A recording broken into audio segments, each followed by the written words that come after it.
Hey, what's up, you YouTube people? It's your boy, back with the Side Piece Anime Podcast, your place for your anime and manga, away from your main squeeze.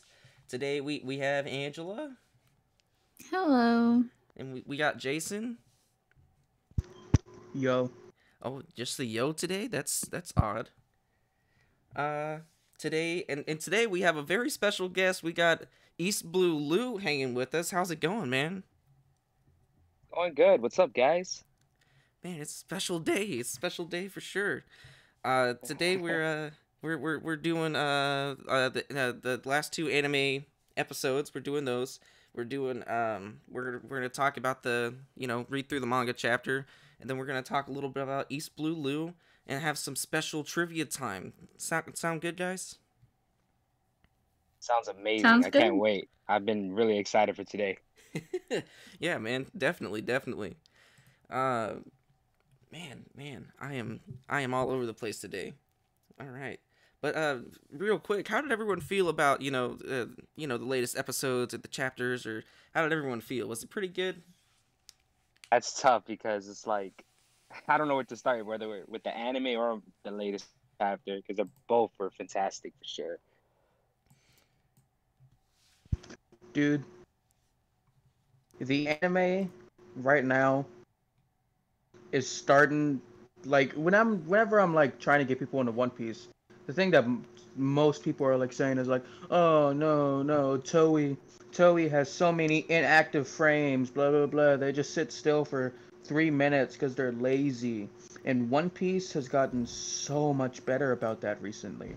Like with these last two episodes, I feel like there's almost no downtime where it's just still frames, you know? I would say though that the sometimes they do take too long with like the recap and everything. Like I think it was either on 9:59 or 9:60. I think it was 9:59 where the episode didn't even really start till like 7 minutes in. So I can kind of see where sometimes they don't get too much into the episode. No, for real, the anime crap. does deserve that criticism. That's for sure. I mean, it does, but it's gotten like better about it recently. I can see that. Yeah, I can see that. Lou, you were I can trying to say definitely see something? that. No, I was just saying what Angela said. I guess I got so absorbed into it, I didn't even realize it took a whole 7 minutes. God damn.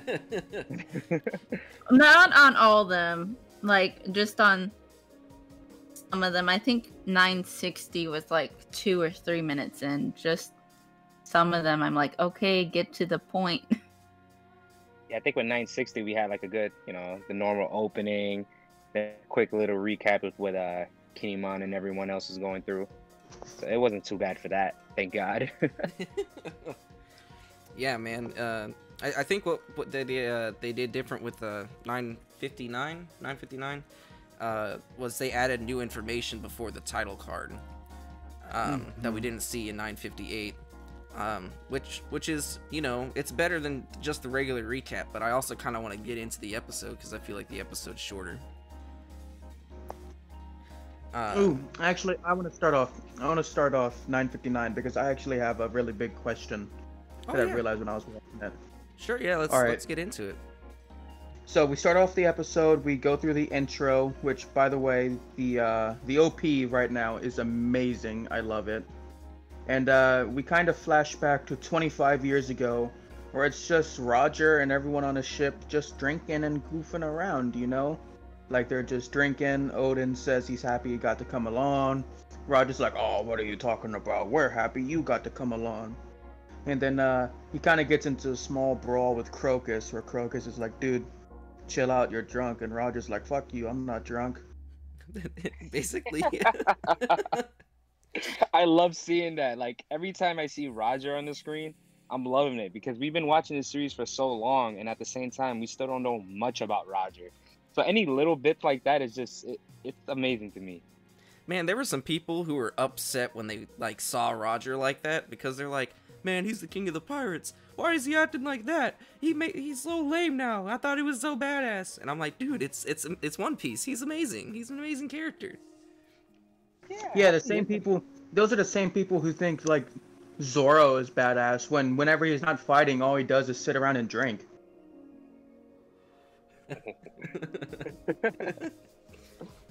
Well, Zoro is. And I'm allowed to say that. I am Zoro. Yes, yes, you are Zoro. And then we also get Odin. I think this is the first time we hear the words come out of Odin's mouth himself that he wants to open up the land of Wano to everyone. Yes. Which was awesome. Something. There's something to note. Go on. Whenever he's addressing Shanks and Buggy, he calls Shanks Red Taro and Buggy Jiro, and Taro is the name you would give the first son, and Jiro is the name you would give the second son. So he basically calls Red first son and Buggy second son. Which is why Buggy got so upset during the episode too, which I loved. But here's my question, right? This is something I've realized just now. So this is 25 years ago, right? And Buggy and Shakes are kids on Roger's crew, right? They're kids. And by figuring out Ace's age, we know that Roger died somewhere between 23 and 24 years ago, right? Yeah. Something Which like brings that. me to the question. Why were they still on the same pirate crew as adults? And whose crew were they on? Who, Shanks and Buggy? Yeah, because if you remember back to early One Piece, they were at least teenagers or even adults when Buggy ate the chop fruit after Shanks, scared him into doing it. Whose crew were they on? Honestly, I think that's just an art style difference, because Oda's art style changes. Like when we had the Luffy flashback with Sabo and Ace, he looks way younger. He looks younger than what he did in the first chapter. That could also be it. But you kind of blew my mind right there, because I never even thought about that. I was thinking, I was like, wait, what is he talking about? And then I was like, oh yeah, they were. I mean, that you this is I'm gonna write Oda about this, because now I'm genuinely super intrigued. Is it just an art style difference that Oda wasn't sure if they were gonna be kids on Roger's crew, or if there really is a story behind it? Well, if we do the same thing with like you did with Ace's age, they'd be about 11 or so, 11, 12. Right. So they'd be kind of they'd be kind of like that young age, or they could kind of look older. I think Oda had to pick and choose how he showed them when they were young. Yeah, Still, I'm gonna write it. I'm gonna write it and see if it's in an SBS. Do it, man. Do it. He reads There we go. everything. I know. And then I'll hand over the Fire Festival to someone else. Does anyone else want to continue on and talk about the Fire Festival? Because I will. I'll talk about it. I love the Fire Festival. Sure. All right, man. After the little flashback ends, we come back 25 years from, something Odin said before we get into that was that he wanted to open Wano's borders and wait for something 20 years from now, is what he said, about 20 years from now. But we jump forward, the Act 3 music plays, the curtains open, oh my god, I'm so hyped. Title card comes in at 7 minutes 10 seconds. We see Orochi and his procession going to a ship. He's partying. This is Habu Port in Hakumai. If you don't remember that port name, I don't blame you. The Flower Capital is partying. I really like that they added kind of short filler scenes of all the Flower Capital people partying and having a good time, because I feel like it really adds to the atmosphere. Yeah. Mm-hmm. I feel like that was missing from the chapter personally. We need to see how everyone, how happy everyone is during this time of the year for the Fire Festival, as much as they, put it out to be. Yeah, man, they even said we can only drink once a year, so we're gonna get fucking wasted, you know. So they're doing everything like that. You know, it's you know, a beautiful atmosphere. Everyone's partying. Orochi's partying. He's getting crunk. He doesn't care. He's like, Kaido can suck it. I'm getting crunk right now. And we're, you know, all this beautiful atmosphere is then juxtaposed almost immediately with crashing waves, making the samurai look so tiny in comparison. And someone else can pick it up from there.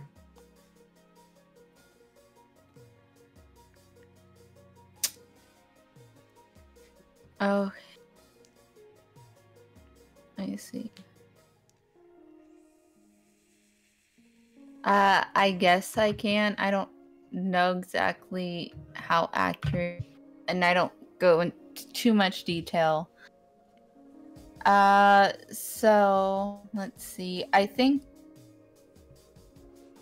they describe that Wano has different regions, and they all kind of have different seasons that vary drastically. They kind of a map of how that is. And then we have the 9 scabbards that are waiting for people at their point that they were going to meet. And nobody's there. You just see the waves crashing, and they're all kind of emotional. And then we have a flashback to 2 days ago, where Kinemon tells the people where to meet, and they all seem excited about what is going on, and they're excited for what's to come.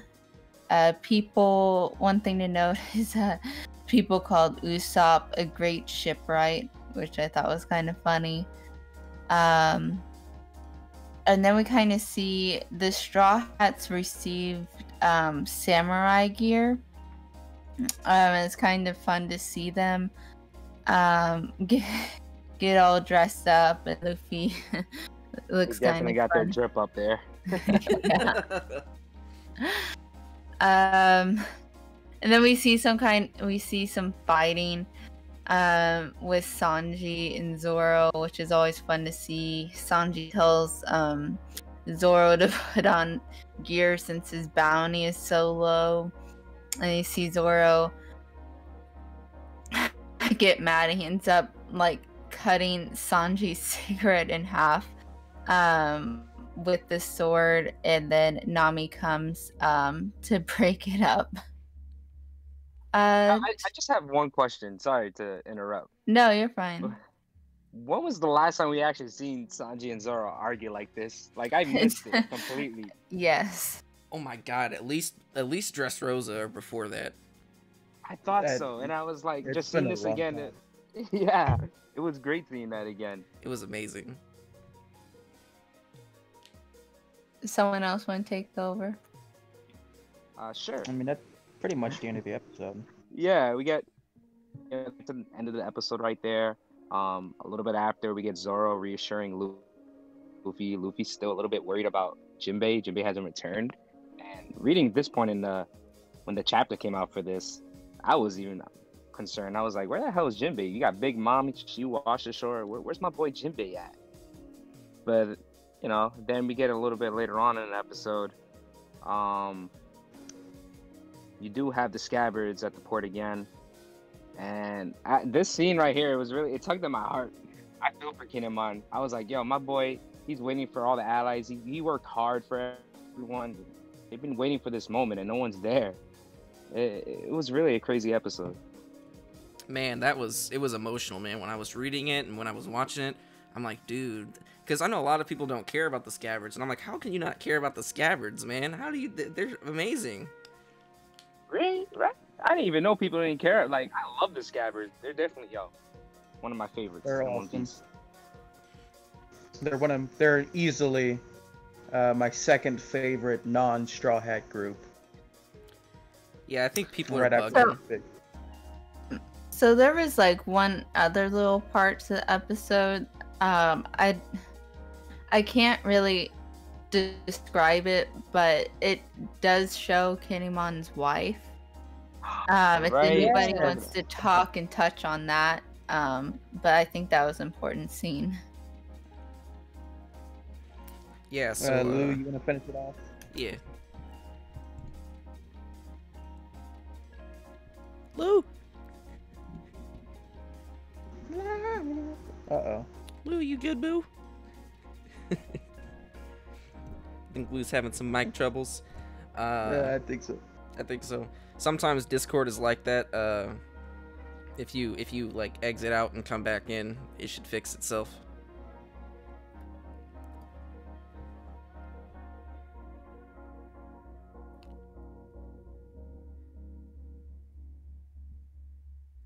Oh, sometimes this stuff happens. But anyways, yeah, this episode is pretty. It's pretty lit, dude. It's pretty lit. It was a pretty tight episode. I don't know if he's typing or not, but does anyone want to like shoot him a quick message? Yeah, I'll do it. But yeah, what happened with Otsuru is she kind of realizes, or at least she believes, that Kinemon is back in the capital. And she kind of pieces together that everything's been happening recently has probably been Kinemon preparing to take back Wano. And she stands up to try to help Kinemon, distract Kaido's army from figuring out what's really going on. But the villagers mess it up for her. And then, yeah.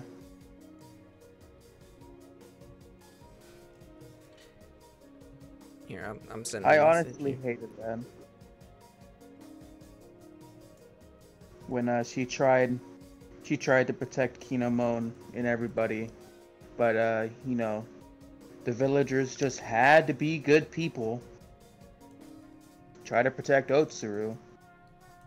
It sucked. It did suck. It did suck. I mean, I really care for Otsuru. I mean, she, for one, she boasts one of the most unique character designs in all of One Piece. Because people are like, oh man, all the women look the same, and then you got Otsuru coming in clutch. Right, I feel like that's something that Wano specifically has done a really amazing job on. Right, because you've got Otsuru, you've got Okiku, you've got Shinobu, you've got character who I can't name. Character you can't name. True. Because it's still in the anime section. I wonder what happened. He kind of just popped out. Because I saw him muting and unmuting himself.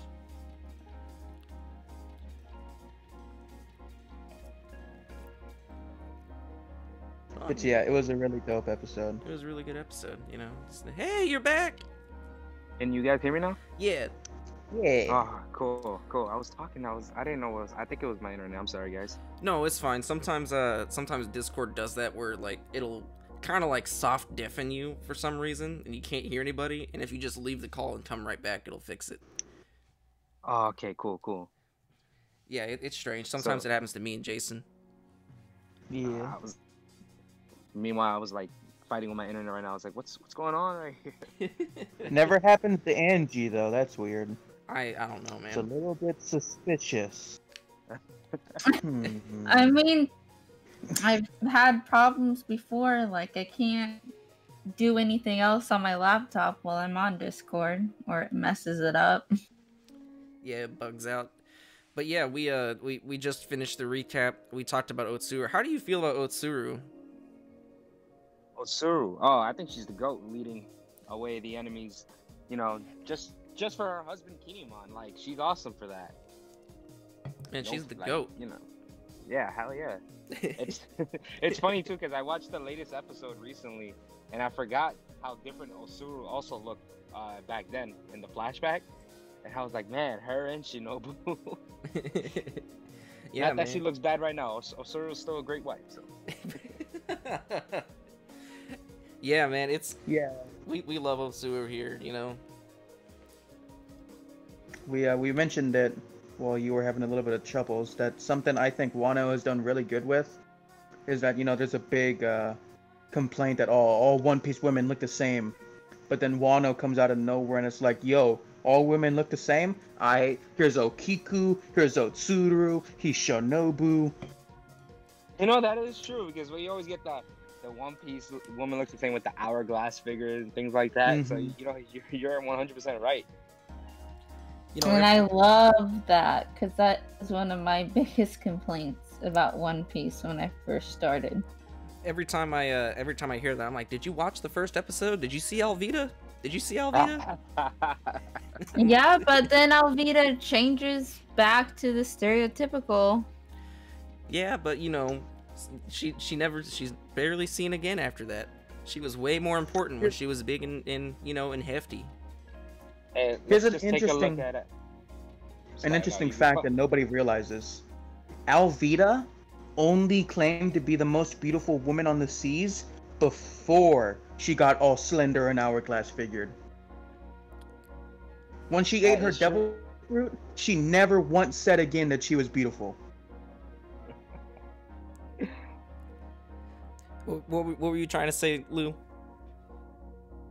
No, we pointed out Alvida. I was gonna point out Hancock sisters. Let's take a look at them. Yeah, exactly, man. We got a whole island of women that are all different. No, but yeah, we got your point though with the figures though. Who's the big one? Who's the big Amazon? That when I saw, I told Jeremy, I'm like, yo, I'm gonna act up. Who's the big one? The tall one? Yeah, the really tall one. Was it like Alexandra or something like that? Alexandra, yeah. Yeah, that was dope. Jason was like, step on me, please. Whoa. Actually, I actually think I said that. Okay.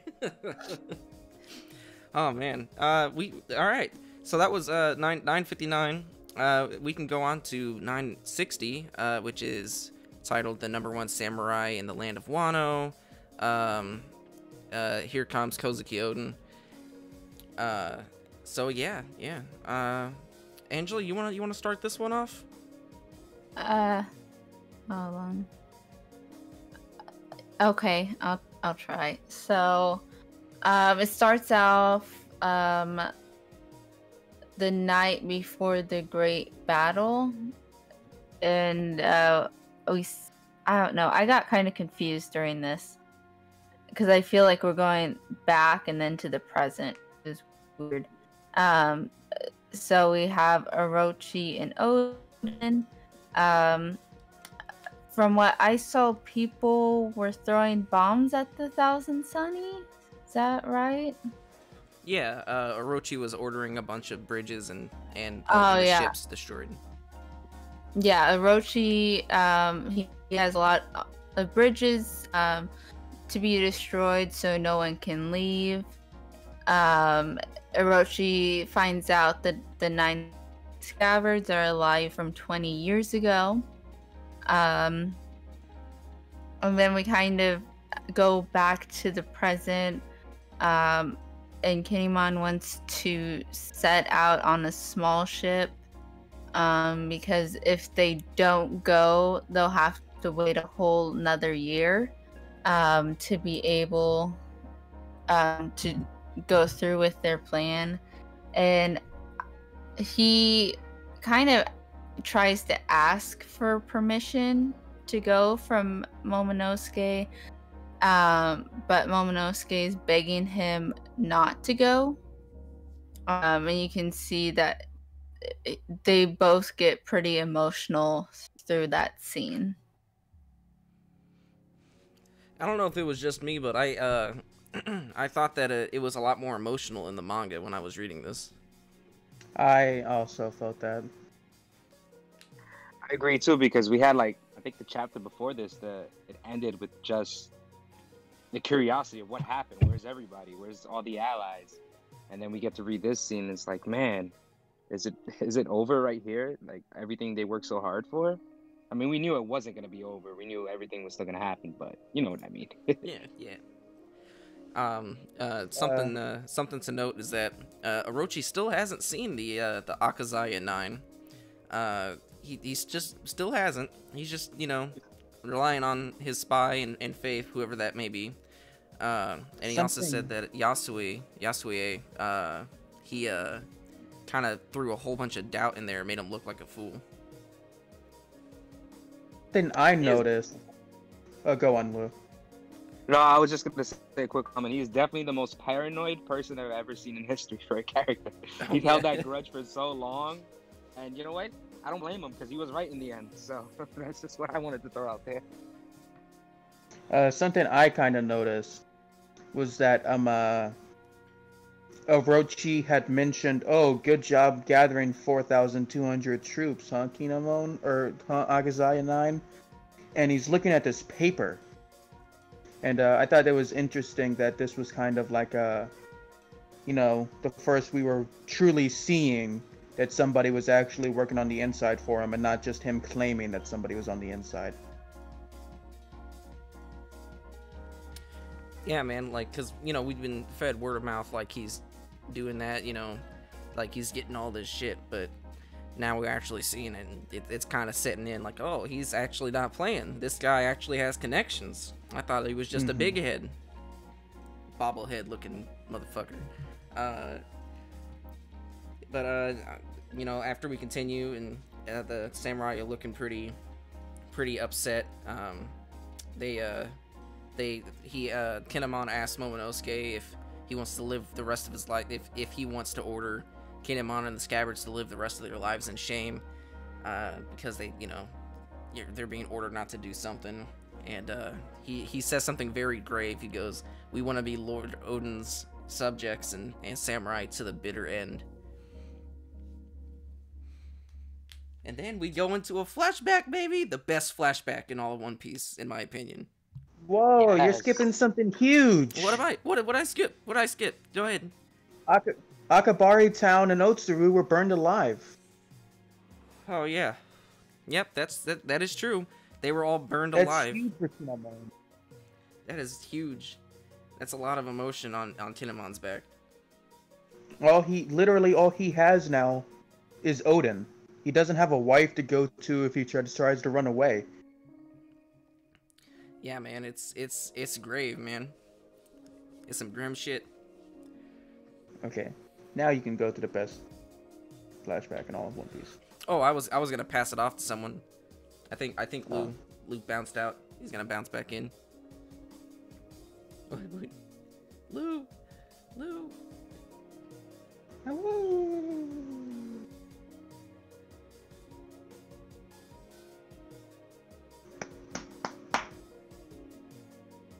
Oh, Lou, where's Lou? I can't believe you were really about to skip over that huge moment for Kinemon. Yo, I'm just kind of like glancing at my I'm glancing at the notes, if I'm honest with you. I think the animation's really good. You know, the waves look awesome. I think the rain looks really nice. Yeah. Where'd he go? And this was the episode we got a new color scheme too. Yeah, we got a new we the opening has a new new recolor to coincide with everything, and that Oda has put out, because the anime likes to put out colors before they consult with Oda. Hey man, you're back. I swear it's my phone. That's just what I just feel on my laptop, or at least my brother's laptop. I feel like it hasn't got this bad. I don't know. I'm sorry. It's usually mobile that does it too. Oh, crap. No, you're good. You're good. I understand. So we finally gonna get to the goated flashback, one of my favorite flashbacks ever in One Piece. Oh yeah, you wanna start talking about it? Go Kozuki Oden? Yeah. All right, where do we leave off?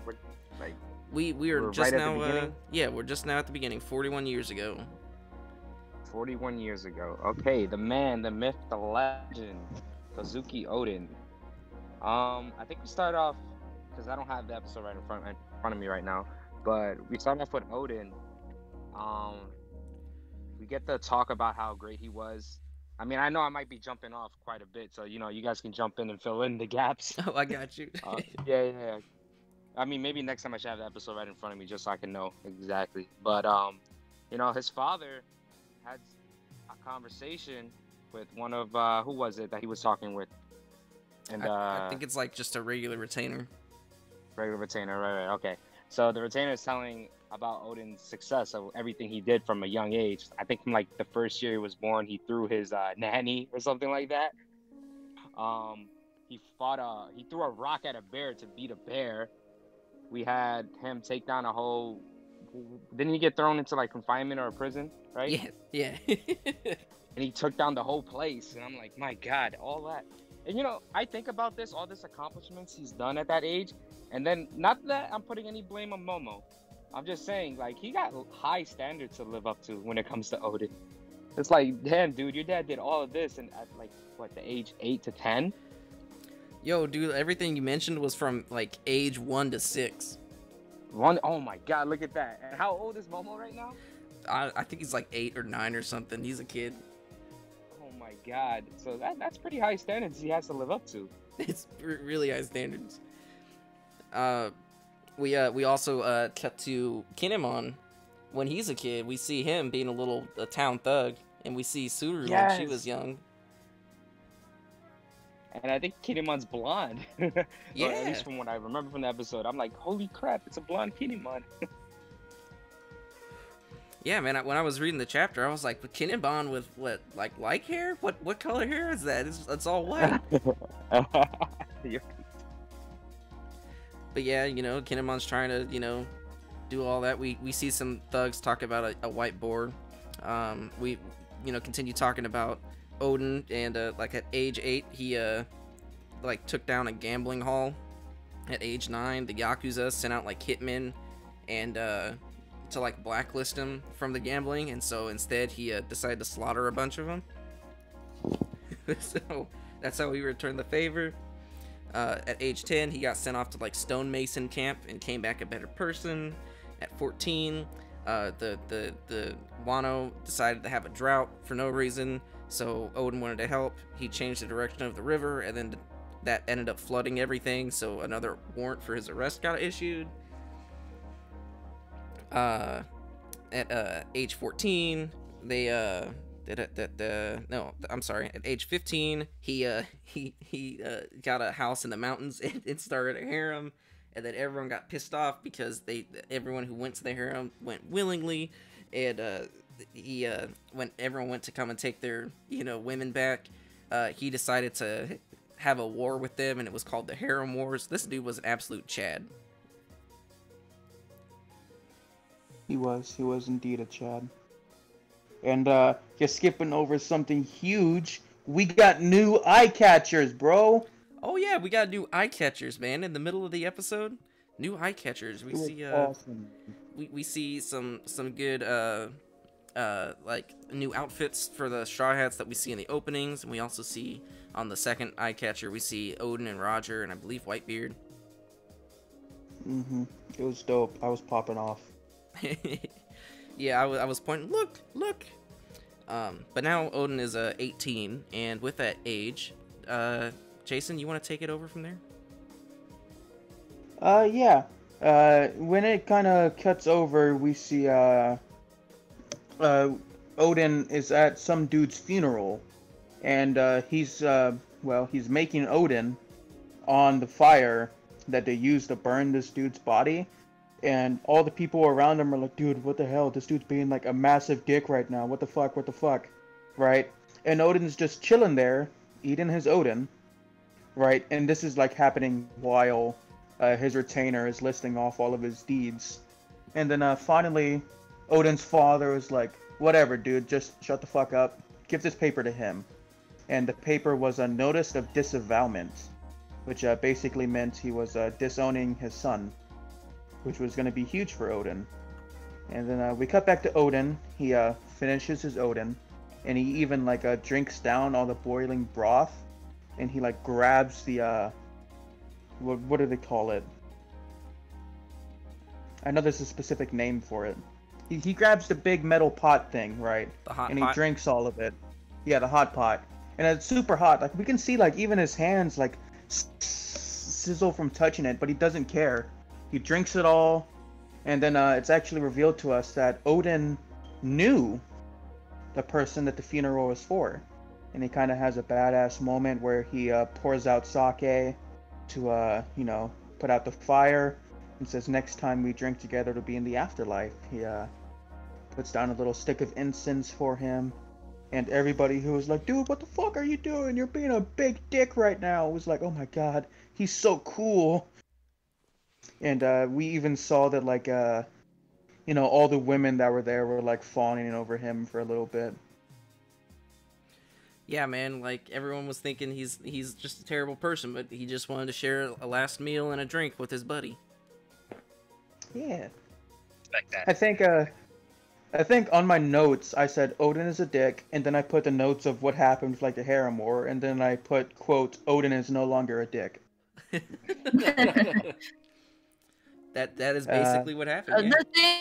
The thing that I picked up with Odin is he always has good intentions and he means to do well, but the execution of that doesn't always turn out right. If that makes sense. Yeah. Yeah, man. Then anyone want to round off with the? Oh, go ahead. This is just something I noticed about Odin. I forgot to mention earlier. I don't know if it was revealed in the manga how tall he was, but when I seen the last episode when he was on Roger's ship, and then even at the end of this episode, I'm like, holy crap, Odin was a pretty big dude. He's big to everyone else. And he's stacked. He's stacked. He's a mountain, dude.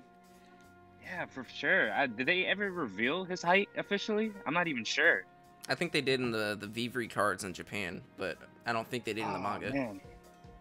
I gotta check out the height because this dude's big. He's big, dude. And when the height came out, everyone was like, "So you mean Zoro has that sword, but the sword looks normal on Zoro? What happened there?" Yeah. Zoro's just built different, I guess. He's just built different. Zoro do be built different. Oh man, does anyone want to round off with Denjiro, Kinemon, and the White Boar?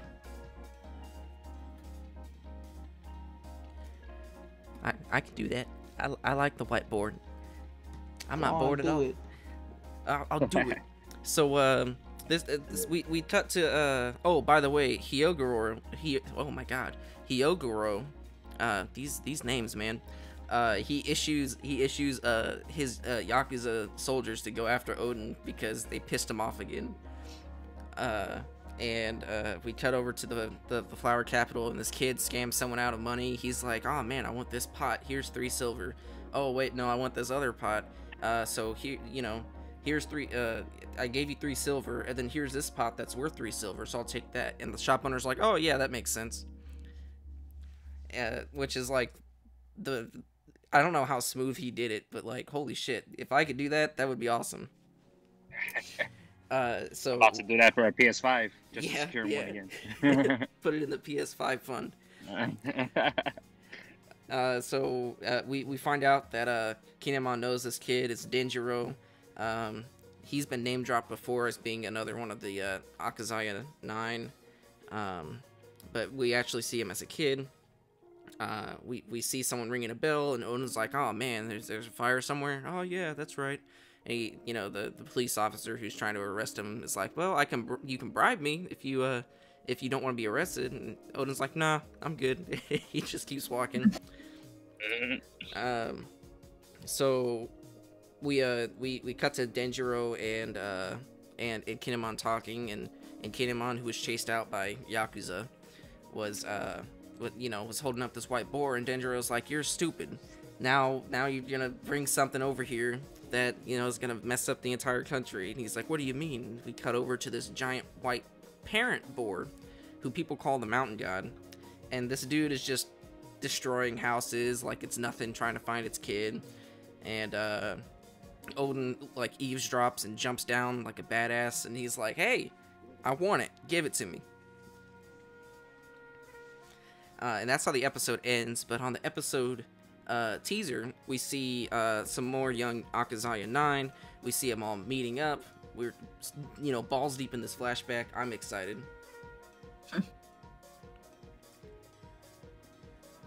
Yeah, we're gonna be in this flashback for a while. Yeah, man, it was like over 30 chapters in the manga. I actually really enjoyed this flashback. Every part about this flashback I've been waiting for since I read it last year. I'm like, every chapter I read, I was like, all right, I can't wait to see this animated. I want to see this animated, especially to the big finale in the end. But there was so many great things about this flashback.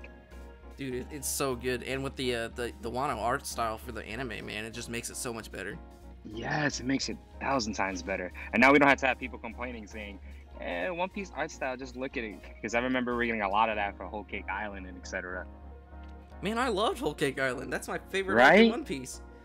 Yo, Whole Cake it was so Island good. was really dope. It's my third favorite arc, I'd say.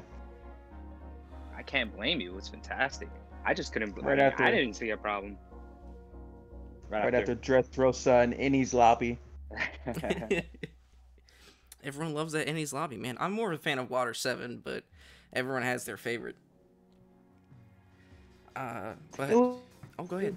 The thing that really hit home for Innie's lobby for me, right, was that like when I was first starting One Piece, right, and I was getting up to like Alabasta, like my idea of what One Piece was gonna be was that we were just gonna continually get like new crewmates, because that's how it was. That's how it was in the beginning.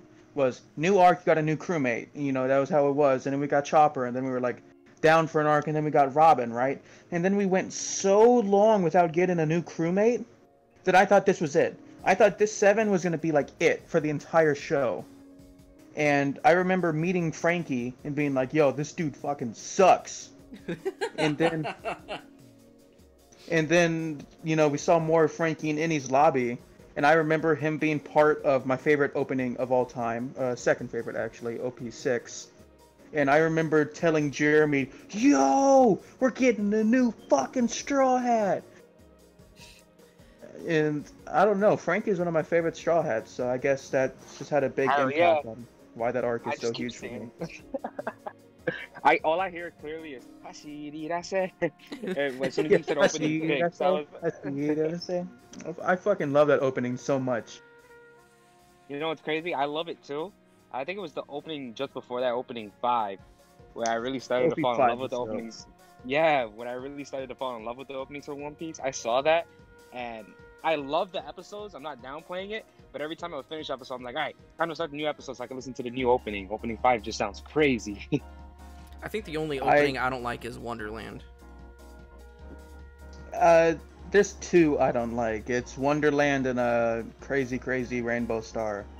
I agree with you. I don't like Crazy Crazy. Oh, or man, Jungle you're Beat, bugging, dude. That's a bop. I couldn't rock with it. Man, I just got the good vibes. Go on. Oh, you just got the good vibes. I just got the good vibes from that song, man. I'm just like, dude, this is wholesome. I love it. I remember the first time I ever saw OP5, right? And this was back, obviously like early One Piece for me. And I'd gotten so used to like the old art style, right? And I go, this art style is actually really dope. And I remember, watching G8 and then getting to that episode where, OP5 starts, and just instantly, just one episode to the next, you got classic style, and then bam, just a brand new art style. And I remember being in like total shock and awe when I was watching in the opening. Now that's a fact. Yeah. I can agree with you on. I remember it so clearly too. The same way as you, I was shocked, and I was sitting in an IHOP because at that time I was binging anywhere I could watch One Piece. I had my little iPod at the time, and I would download the episodes. And I'm sitting in IHOP with my family, waiting for my order, just watching One Piece. And I see that opening and the art style change. I accidentally almost knocked over my drink on the table because I got so excited. I was like, "Whoa!" And my family's like, "What?" I was like, "You guys wouldn't understand." It is awesome, man. It's catchy too. It's like Daishopu Manasani Susumo. This man. You know what else I love about that opening? At least, all right. So how the opening starts off, how we got the Mary falling from the sky because they're falling from Skypiea. I always thought I thought that was great. Man, there's so many good openings in One Piece, man, and everyone's like, "No, man, I don't like the One Piece opening." I don't know what you're talking about. Just watch the series, man. For real. My- I think my favorite is opening 14, 100%. Oh, dude, What's that yeah. one again? It's fucking, it's the Is one that right the one before we burn go. info down? No, it's the one before we go.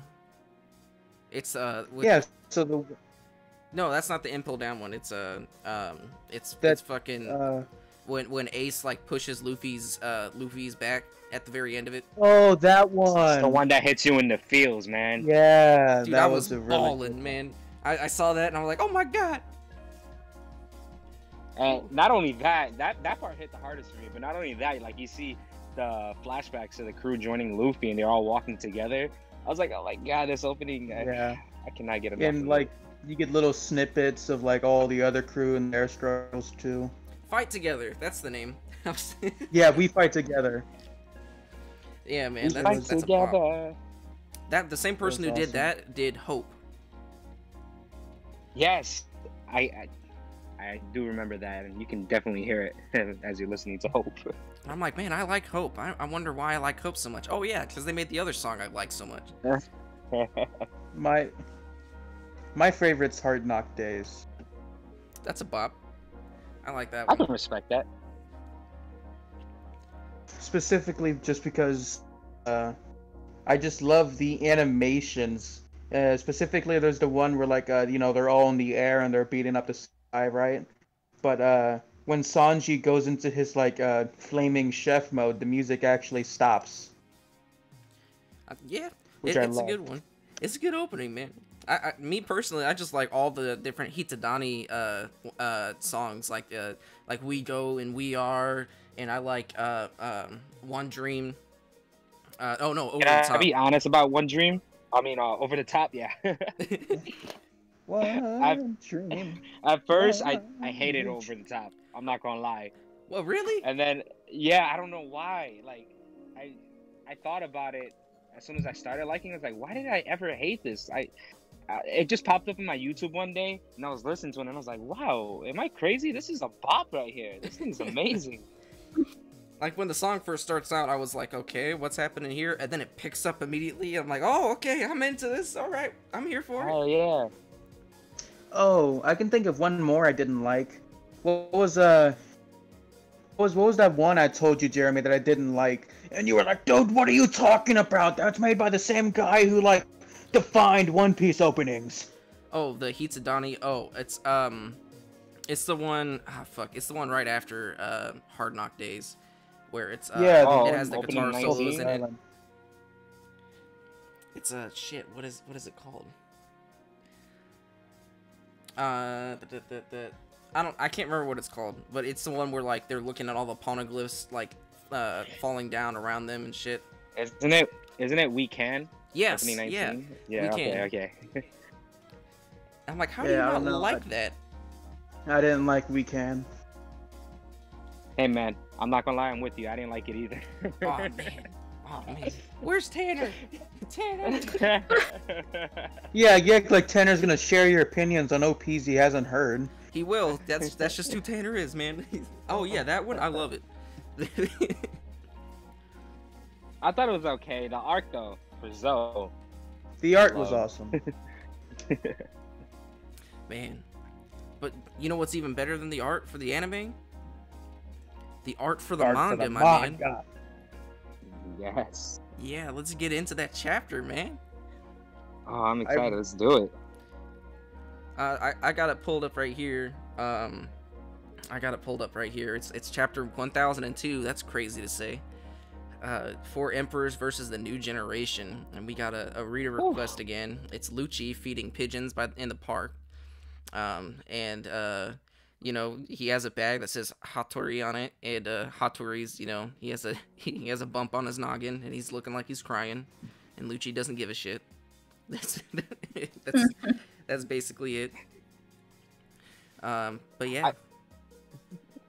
I mentioned in my video recently It looked like they jumped my pigeon right there for that food, and I'm not rocking with it. Okay, I'm like, yo, don't do that to my boy. Man, Hattori's cool, man. I like Hattori better than Lucci. Okay, he's a homie. For real, for real. You'll notice that the pigeons actually took his hat. Yeah, they took Lucci's hat just right off his head. He's like, give me this fucking, I don't give a shit. Give me the food. But yeah, man. Who does anyone want to read the first 3 pages? Well, we have 4 of us, and there's 16 pages. Want to just do 4 each? Oh yeah, that's math. Yeah, let's do that. Okay. Are we all reading on the Shonen Jump?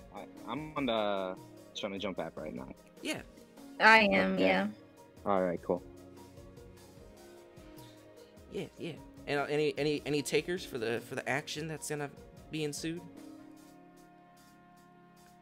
Cause I'll do it. I'll do it in a heartbeat. I'll start it. I'll Okay. start it. We've got Kaido.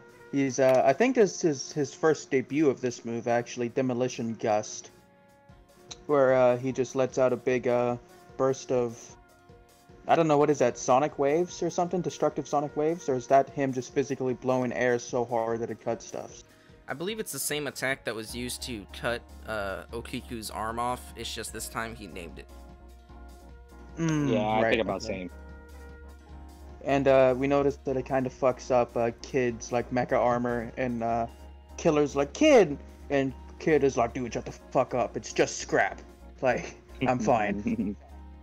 And we noticed Zoro just kind of nonchalantly, does he slice it in half? No, he just repels it. Okay, I thought he sliced the attack in half. I'm like, yo, that's dope as fuck. But Zoro just kind of nonchalantly blocks the attack. He gets like a really intense look on his face, and he even has like one of his veins popping out, it looks like. Luffy comes up, he does this usual gum gum, and jumps up, and he fucking punches Kaido with a gum gum Kong rifle. We've got a nice double panel here, and we've got Kid coming in with the assist, coming in with a fucking suplex. For the fucking suplex. Yo, we didn't That talk was about how awesome. In the comedic. Suplex City. Did you see how Law evaded that attack on the first page? He just sees it and pop. Oh, I didn't did. notice that. He wasn't having any of that shit right there. He's just, nope, I'm out. But yeah, Man, yeah. Slam Gibson, that's dope. And then I'll hand over the reins to someone. all right. Well, we got that Slam Gibson, and Kaido lets out a hearty gwa. He's feeling it. He's feeling it. And Law's over here. He kicks off of Kaido's face, apparently, and does like some somersaults. And he goes, I've never seen the anatomical chart of a dragon, obviously. And he pops out of there. Again. Pop. And he's like, I guess the heart is right about here. And he gamma knifes him. And Kaido's he's feeling the burn. He's feeling it, man. And he's like, enough of these tricks. So you've learned how tough my defense is. It seems like you're not just mindless fools relying on guts. And then here's Killer relying on guts, walking up Kaido. And he's like, the toughness of these scales has caused us enough trouble. I need to cut past them to the inside. And I will hand that over to someone else. Okay. So then we get Killer with his Scyther Sonic, and man, he lays in the work to Kaido. Like, yo, Killer is paying his dues right here. He's actually hurting Kaido pretty bad right here, and I'm just happy to be a Killer fan. That's all I gotta say. Yo, where was this when he was fighting Zoro, though? Come on, man. Come on. To be fair, he didn't have his actual weapons. That's Yeah, what he I didn't have say. his weapon. That's fair. That's fair. I mean, regardless, I'd still say that Zoro would win, but it's like if Zoro had 2 blades or 1 blade. You're like, oh, he has those blades, he's powerful, but you know that he's gonna be at his maximum when he has the 3 blades. Right. So yeah, and then right after that, we get Big Mom with the interference, and she just strikes him down with Zeus. Strikes down my boy Killer, and Kid is over here concerned. It's like, why'd you strike my boy down like that? And Big Mom's laughing, and she says, as long as you're under the open sky, there's no escape for you. So she starts striking down Killer. Kaido tries to eat him right up, eat him whole. But, you know, you got Luffy with the Rhino Schneider. Rhino Schneider's Kaido right to the face. And I just gotta say, I'm pretty impressed with how they're doing with this battle. They're laying way more hits than I ever imagined they would right in the beginning. I don't know if that's just me, but I don't know. That's just what I feel like. Yeah. Oh no, I feel you, man. And when I saw Rhino Schneider, I'm like, dude, because that's like my second favorite attack in the entire series, like hands down, for no reason other than the name and how it looks. I'm like, yeah, Rhino Schneider, let's do this. Hell yeah. So then a little bit right after that, Luffy hits the Rhino Schneider. Kaido tries to hit him with a Boro. It looks like it's a Boro breath, right? Yeah. That's definitely a Boro breath. And I love this scene right here coming up. Because you get Zoro, he's like, all right, Traffy, shoot me up there. And Law is not rocking with this. He's like, yo, I already told you, all right? I don't like it when you guys do that. He's like, first them, now you. I'm not your servant. But regardless, he still does it anyway. He's like a nice little... And Zoro with the clutch. A blast breath right for the bar. Like, oh my god, like he cuts right through Kaido's Boro breath, and it's amazing. I always say I love that he took this from Kinemon. It's great. It's great, man. I'm here for it. Angela, you wanna take the last pages? Sorry, Angela. I was like getting so into it. I was like, oh, No. No, you're fine. I have a hard time describing fight scenes, so I'm gonna try my best here. Okay, and then we have Luffy who's calling out to Zoro. We see Zoro in the air. He's about to do one sword style, and Kaido is like, what's that? As he looks up, and Mom's like, look out, Kaido. And she says, that's no ordinary sword. And then we have Zoro say, flying dragon blaze. And it looks like he cuts off the horn. Yeah. The horn of Onigashima, this dude, man. That's not Zoro. And then Kaido is like, how does this katana bear the presence of Oda within it? And Oda. Big Mom... Odin! The katana has the presence of Oda. He's got the plot armor. If it has the presence of Oda, I'm worried for any character it's up against. The presence of Odin within. And Big Mom's like, we've underestimated them. And then you have Zoro, who's kind of upset. He's like, damn it, I missed. I actually have a quick question, if you don't mind. Just because it was circulating in my head. So at this point, I'm still kind of confused. I have two things. Did Zoro miss? Like Kaido moved out the way in time? Because I know he is super fast. We did see that when Luffy couldn't even see him with the future sight. Or was the presence of what's it called? Of Enma. Was Enma too much for Zoro to control, and he just kind of lost control, and that's the reason why he cut the horns of Onigashima? I think it's a little of both, because since Enma is so powerful and he only had so much time to use it, since it's hard to control, he just missed on accident. You definitely see that. Yeah, I was kind of saying it was the attribute of both as well, but I just wanted to be sure, because ever since I read this on Friday, I was like, damn, which one is it? I feel You'll notice at the bottom right panel where Zoro's going like, damn it, I missed. His arms are all skinny, implying that he lost control of Enma. He was going in for the kill. I didn't notice about the skinny one. Yeah, he was. He was going in for that murder, that decapitation. He would have. I love also Big Mom. Yeah, he definitely would have. Yeah, Big Mom is like, you know, I love Big Mom, man. Everyone's like, oh no, Big Meme. No, I really like Big Mom. Big Mom's like the Majin Buu of the fucking One Piece. I like her too, but I hate her for this chapter. And as we get to the end, I'll tell you my reasons why. I'm sure you guys know what I'm talking about. Oh yeah. But no, I love Big Mom for sure though. All right, Angela, you want to take it away? Okay, so it looks like Big Mom strikes down lightning on Zoro, I believe. And then Luffy screams, Zoro! And then she's laughing and she's like, there's nowhere to escape. And then says, God of Lightning Tenjin, and hits Luffy. And he's like, oh, he's like, I don't know who's saying that. That's a Is kid. that- Kid. Kid's like, damn it, what is she? A natural disaster? And then he's like, huh? And we have a panel of Zoro, who's just laying there on the ground. And then Luffy's back up, and Big Mom's like, huh? And she's like, Straw Hat, why didn't that lightning work on you? And he's like, because I'm rubber. Because I hated this chapter.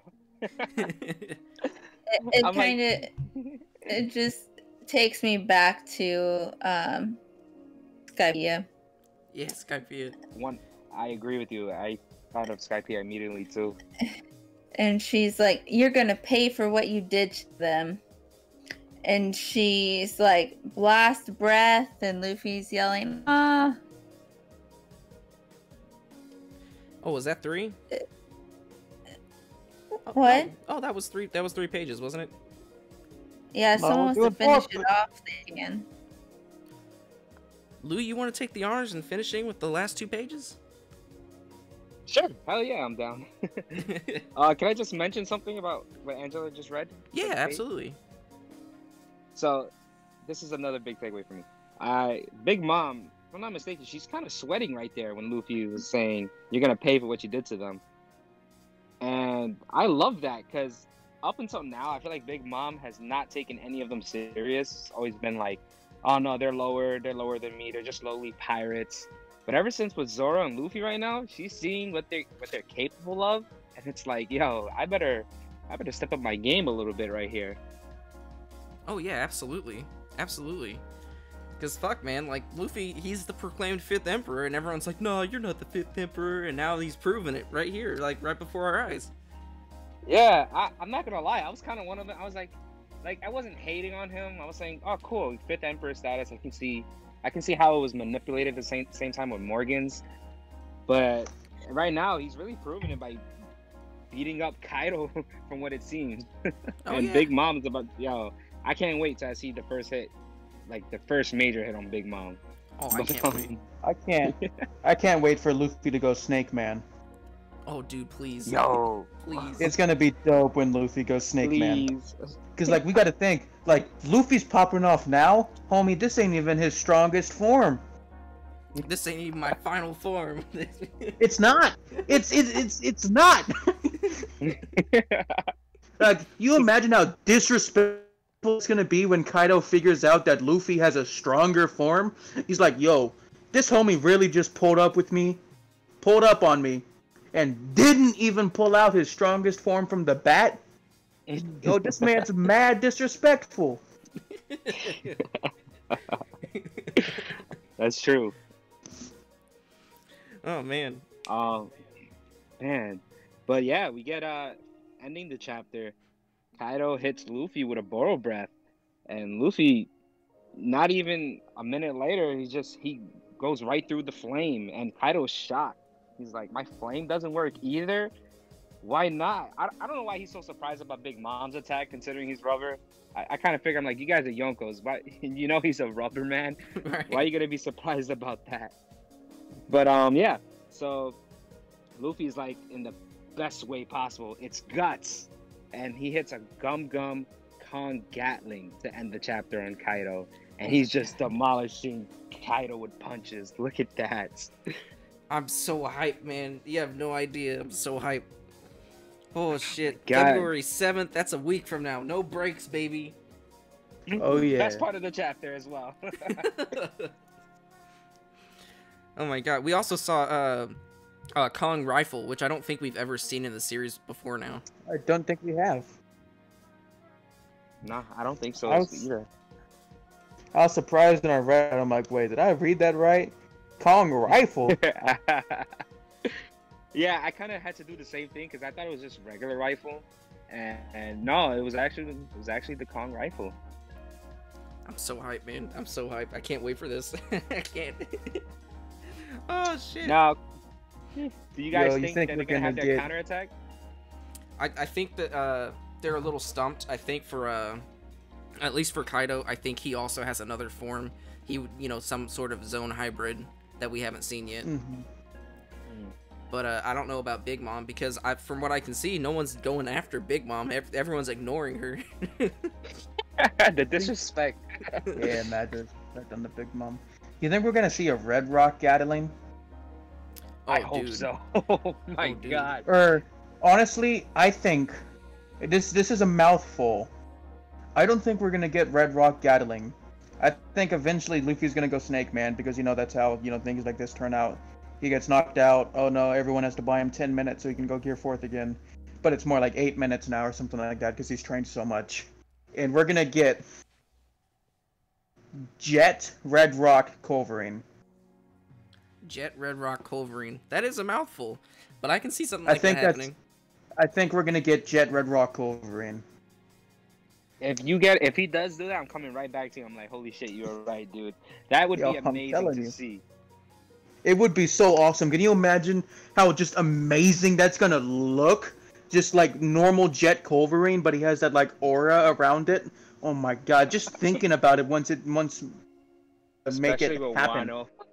Wano animation right now with Toei, it's gonna look great. Oh my It's God, gonna I look can't so wait. good 2 years from now. No, don't do that. I don't want to think about it. Jason hit everyone with the you just wait until 5 years. Holy shit. Man, Oh man. It's gonna be worth the wait. It's gonna be so good, dude. it's Nah, you're amazing. right. Whew. Oda does it again. Like Oda doesn't miss for these chapters, guys. It's been so long since we've had like a good decent chapter by chapter by chapter fight scene in One Piece. Like the last time we saw that was with Luffy and Katakuri. Yeah. Whoa, was it really that long? Yeah, man. It has. Damn. And that was like 890 something. Never thought about it until now. Damn, you're right. Just imagine Oda takes it one step further. Jet Red Rock Culverine Gatling. Oh Jesus Christ. You might have to consult Oda about this.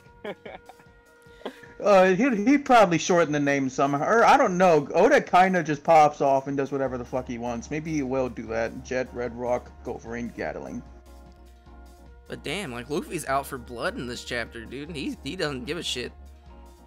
Hey, he really meant it when he said he's gonna kick Kaido's ass. I love it because it's like we've been seeing this fight coming since Law and him had the alliance in Punk Hazard, and we're finally seeing it now. It's been so long.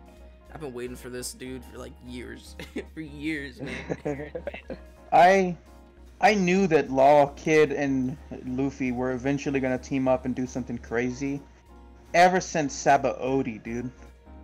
When we saw them fucking That's up the deep. Navy. You know what? Yeah, I love that scene too. I should have expected it from then too. Oh man, I can't wait.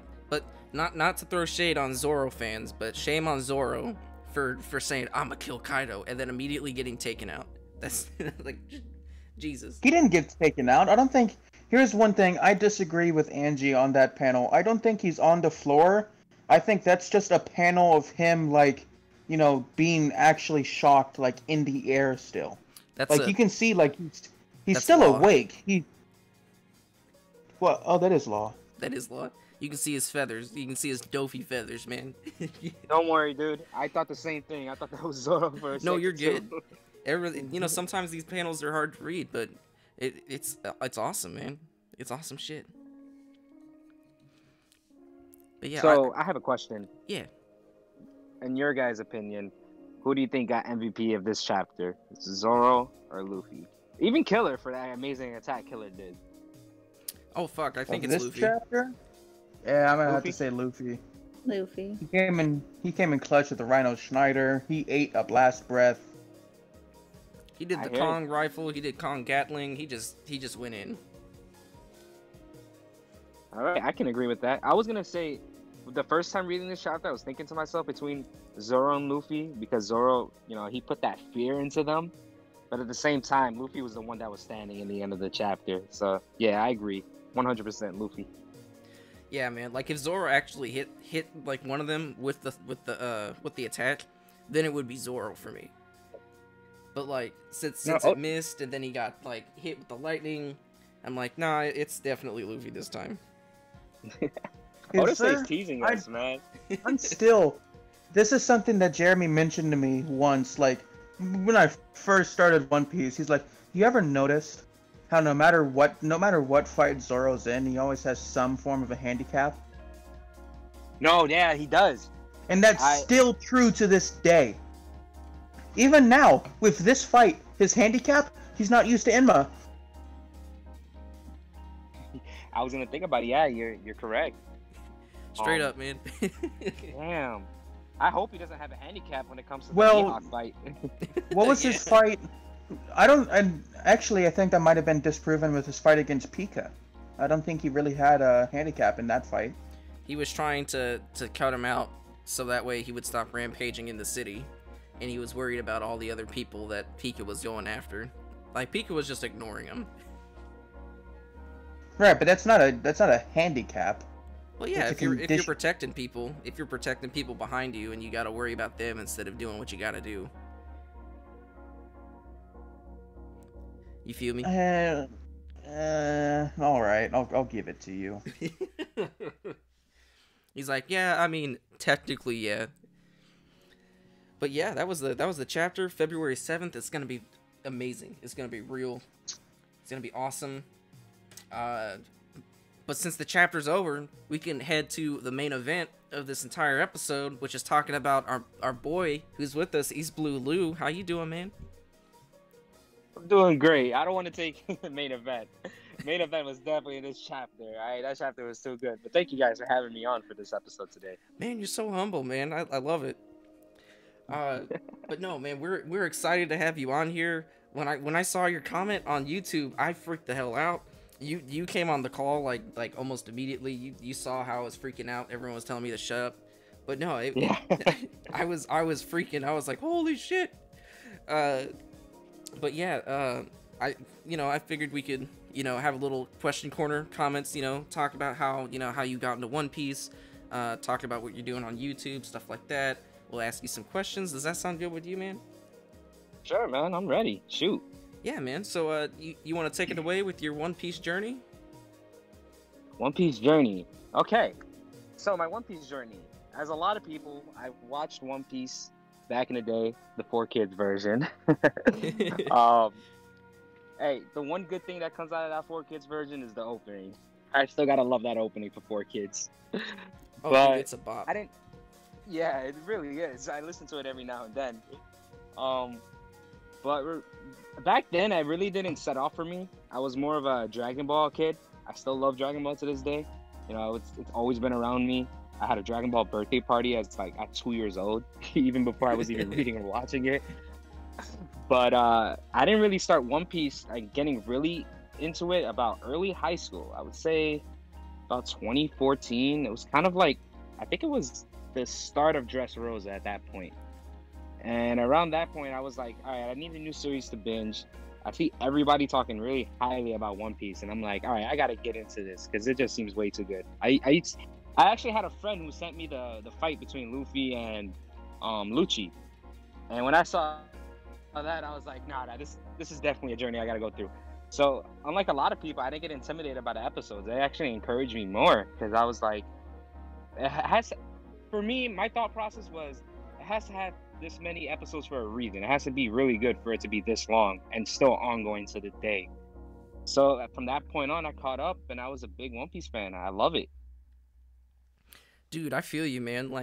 I know that Angela and Jason were kind of intimidated by the episode count, but I started actually. Oh, actually. You'll remember, Jeremy. watching One Piece was originally supposed to be a challenge for me. That's true. You remember? I didn't see it as like an intimidation factor. I saw it as like a challenge that I wanted to overcome. I challenged myself to finish One Piece before my senior year was over, and I'm like, oh man, it's gonna be so hard. There's so many episodes. I have to watch that many in like 8 months, and then I finished it before 2020 was even over because I loved it so much. I totally get you, man. I totally get you. Like when I first started, it was like in the, I think the latest episode, or not episodes, the latest chapters that came out were like in the 600s. So it wasn't nearly as long as what it is now. But it's Tell me about it. yeah. But like when I saw how many episodes and chapters there were, I'm like, you mean there's this much good stuff? I can't wait, you know? For sure. Yeah, for sure. So now, Lou, you're a YouTube creator, right? Yes, I am. Yeah, you want to talk about what people can expect on your YouTube channel, any upcoming projects you might have? Heck yeah. So currently, all I'm really doing on my YouTube channel, I'm trying to spread the love of anime, especially One Piece. Again, it's my world, it's my everything, One Piece. But what I'm doing currently in my YouTube channel is I'm basically reviewing the latest chapters that come out for One Piece, episodes that I'm watching. So maybe today I'll have an Attack on Titan episode, because I think today's the new episode, which I'm really excited for. You know, along the journey, I kind of want to open up some more series. I kind of started opening up to Jujutsu Kaisen. So it's small things like that I've been doing and just trying to spread the love, you know?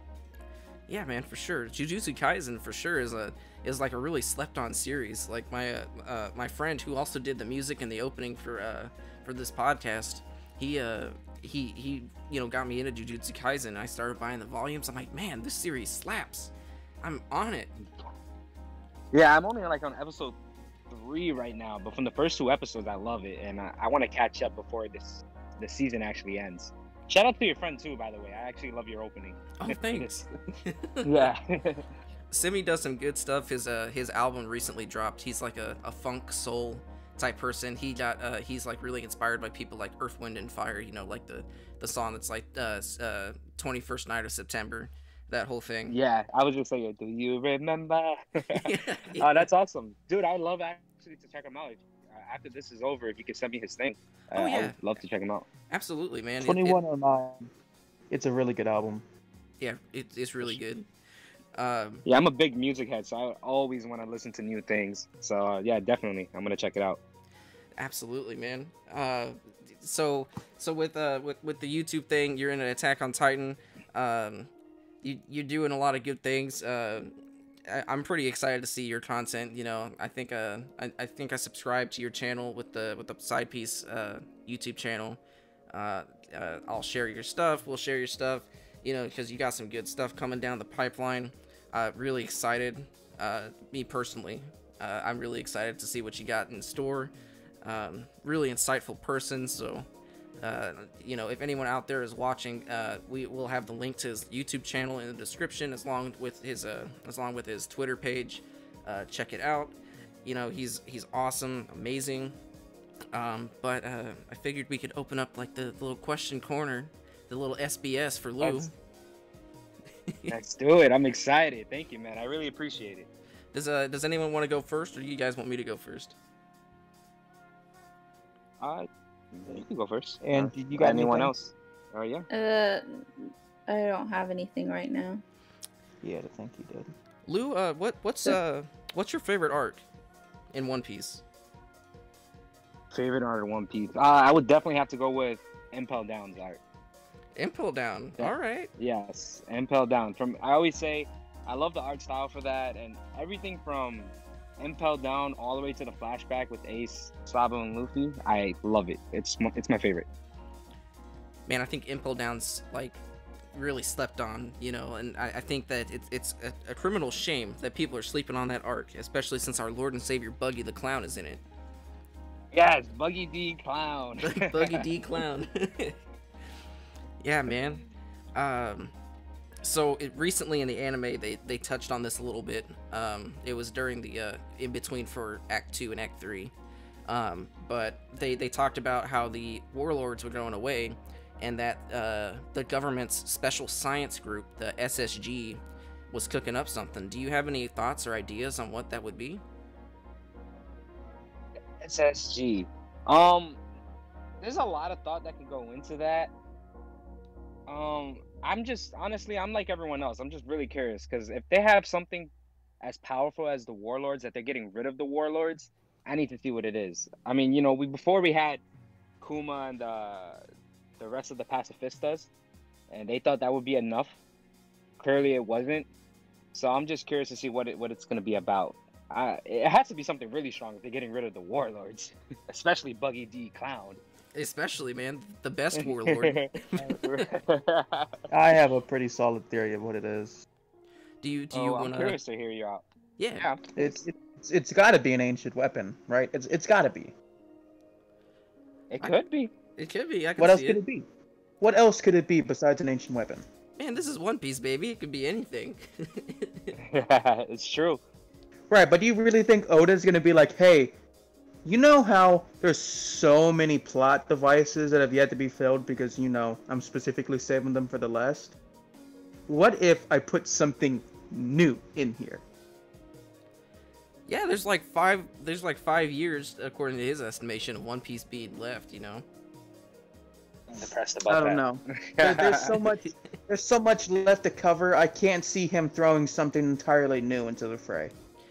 That's understandable. It could definitely be an ancient weapon, or maybe like, you know, some sort of like science clone of an ancient weapon or something like that. Right. So very basic question, Lou. What's your favorite Straw Hat and what's your favorite non-Straw Hat in One Piece? Question. Okay, I'm gonna start with the non-straw. It definitely has to be Doflamingo. I love Dofi. I love me some Dofi. Understandable, man. Understandable.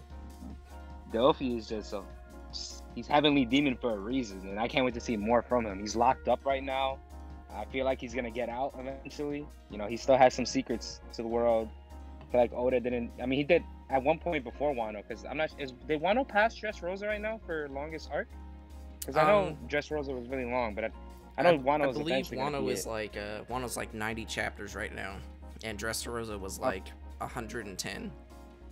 Okay, I don't know. In my thoughts, I feel like Wano's gonna be way longer, or at least, you know, a little bit longer than Dressrosa. But before that, Dressrosa was like the king for that, like the longest arc, right? So, and my take from that was like, I feel like Oda didn't throw in all those chapters with Dofi for no reason. He still has more for him. That could be me just being a Dofi fan though, because I love the dude.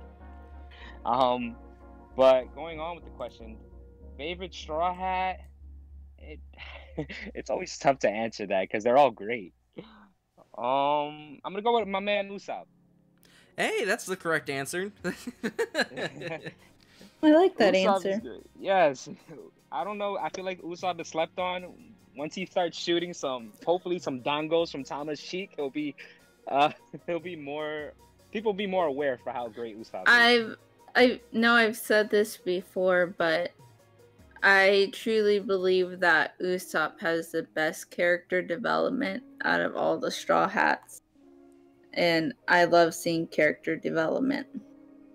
Yeah, it's really crucial. And Usopp, without a doubt, it's definitely up there, the character development. Yeah, man, it's like Usopp. He's awesome. That's probably why Water 7 is one of my favorite. That's actually why it tops Enies Lobby for me, because of the whole Usopp versus Luffy thing, that whole fight, the whole conflict with Usopp. That, you know, it hit me in the feels. I really like him, and it's just, you know, his dream is to be a brave warrior. So his dream is to, you know, develop his character. It's just good shit. Yeah. Usopp v. Luffy was an amazing fight. I feel like it was a great character development for both of them.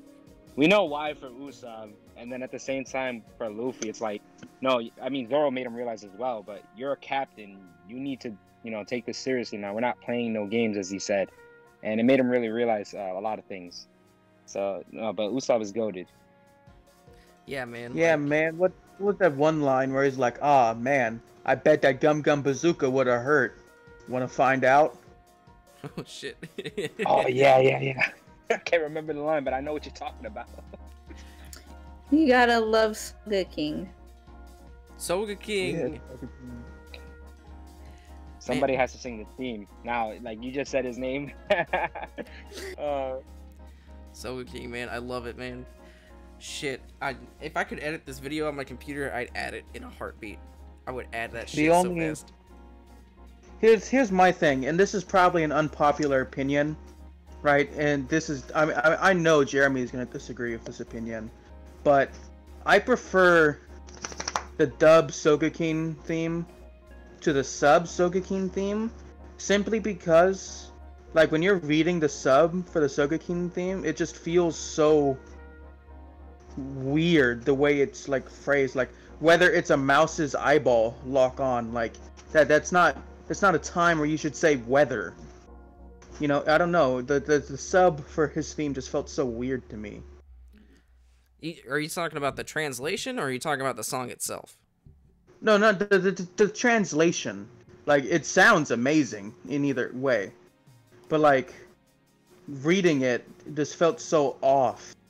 And then I really liked that the dub like changed it to make more sense. Like, I think it's like whether you're a man or a mouse, lock on. I don't know. It's an unpopular opinion for sure, but it's mine. Jason, you're full of unpopular opinions because you're the only one who watches the One Piece dub. That's not true. A long time ago, I watched the dub. I watched the dub a long time ago. I think it was only up to... The dub at the time was only up to Brook. Like, I think it was like 381, just when Luffy told Brook about Laboon and everything. Oh, yeah, yeah. But, yeah.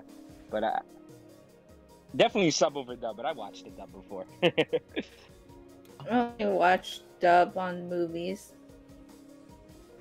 Alright, so Lou, you've seen the dub, so you can 100% agree with me. The Water 7 and Enies Lobby dub is goated, dude. Absolute goat. You know what? From the moment that we had Luffy say shoot down that flag, I can agree with you, man. even like Water 7, like I remember the specific line where like Usopp, like the CP9 just came in and they're fucking up like Frankie and the Mary, and he's like, don't let them take the Mary, and like his voice breaks and everything. Yeah, it was amazing. You know what? I can't lie. I did like the dub for that. Tanner, come back. Or like, you know, Robin. Crazy, though? At the same time, though, I hear Usopp talk, and immediately I hear Krillin too. So it's kind of like, because I think they do have the same voice actors. They do. For the dub. So I'm like, damn it, Krillin. The sub is better.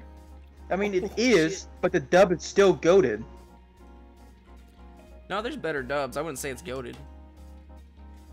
It's goated. I don't care what you say. Hey, man, the One Piece dub is amazing. If you say goated for dub, I'm gonna need to hear Cowboy Bebop in that sentence. That's what I'm saying, man. That's what I'm saying.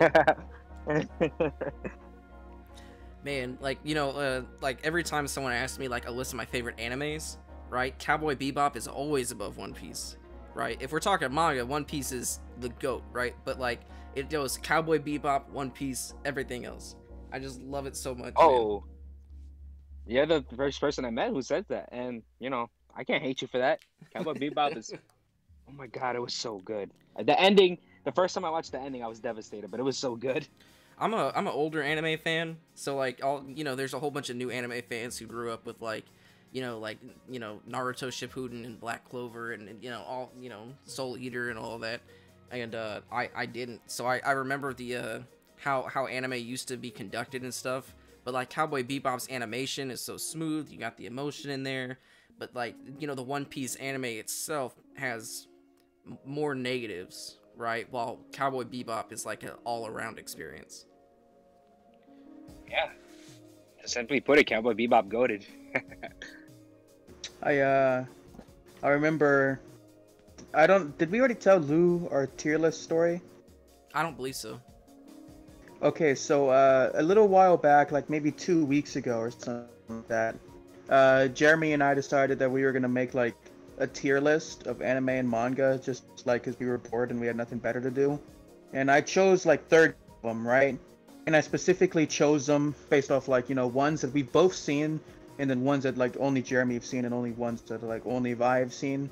so that you could serve as like recommendations for each other at the same time, right?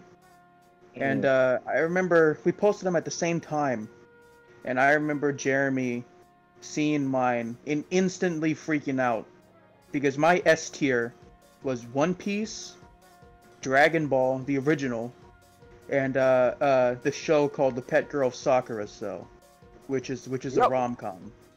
I heard that segment. You guys uploaded that, right? On Yes. one of your videos? Yes. Yeah, I did actually hear that segment between you guys. Like, what a fucking lunatic. You put a rom-com in the likes of One Piece. Okay, some people are just gonna they like rom-coms. It's really fine. good, Jeremy. It's really good. I know you. What was it called again? The Pet Girl of Sakura, If it's that high for you, dude, I'm gonna have to check it out. It's so good. The first 2 episodes are rough. The first 2 episodes are rough. Not to say that they're not good, but like the first 2 episodes are nothing like the rest of the series. Okay, fair enough. There you go. There. Yeah, I posted it in general. But yeah, those are the lists. This dude put free anime in S tier, and one of them's a rom-com. I freaked the hell out. I loved it when I was watching it too. I was dying when I was listening to that. I was like, shit, dude, you did what? Why would you do that? Oh man. Does anyone have any other questions for Lou? Anything you're curious about? Did he say? Oh yeah, he did say his favorite Straw Hat was Usopp. Yeah, it's the yeah. correct answer. What is your favorite moment in One Piece? Oh, you guys are hitting with the tough questions right here. Oh man, there's so many good moments to pick out of. Okay. Damn, I'm really gonna have to think hard about this. I mean, I'm just curious about what's your favorite moment? My favorite moment? Yeah. This one's easy for me because I've had this one picked out for a long time.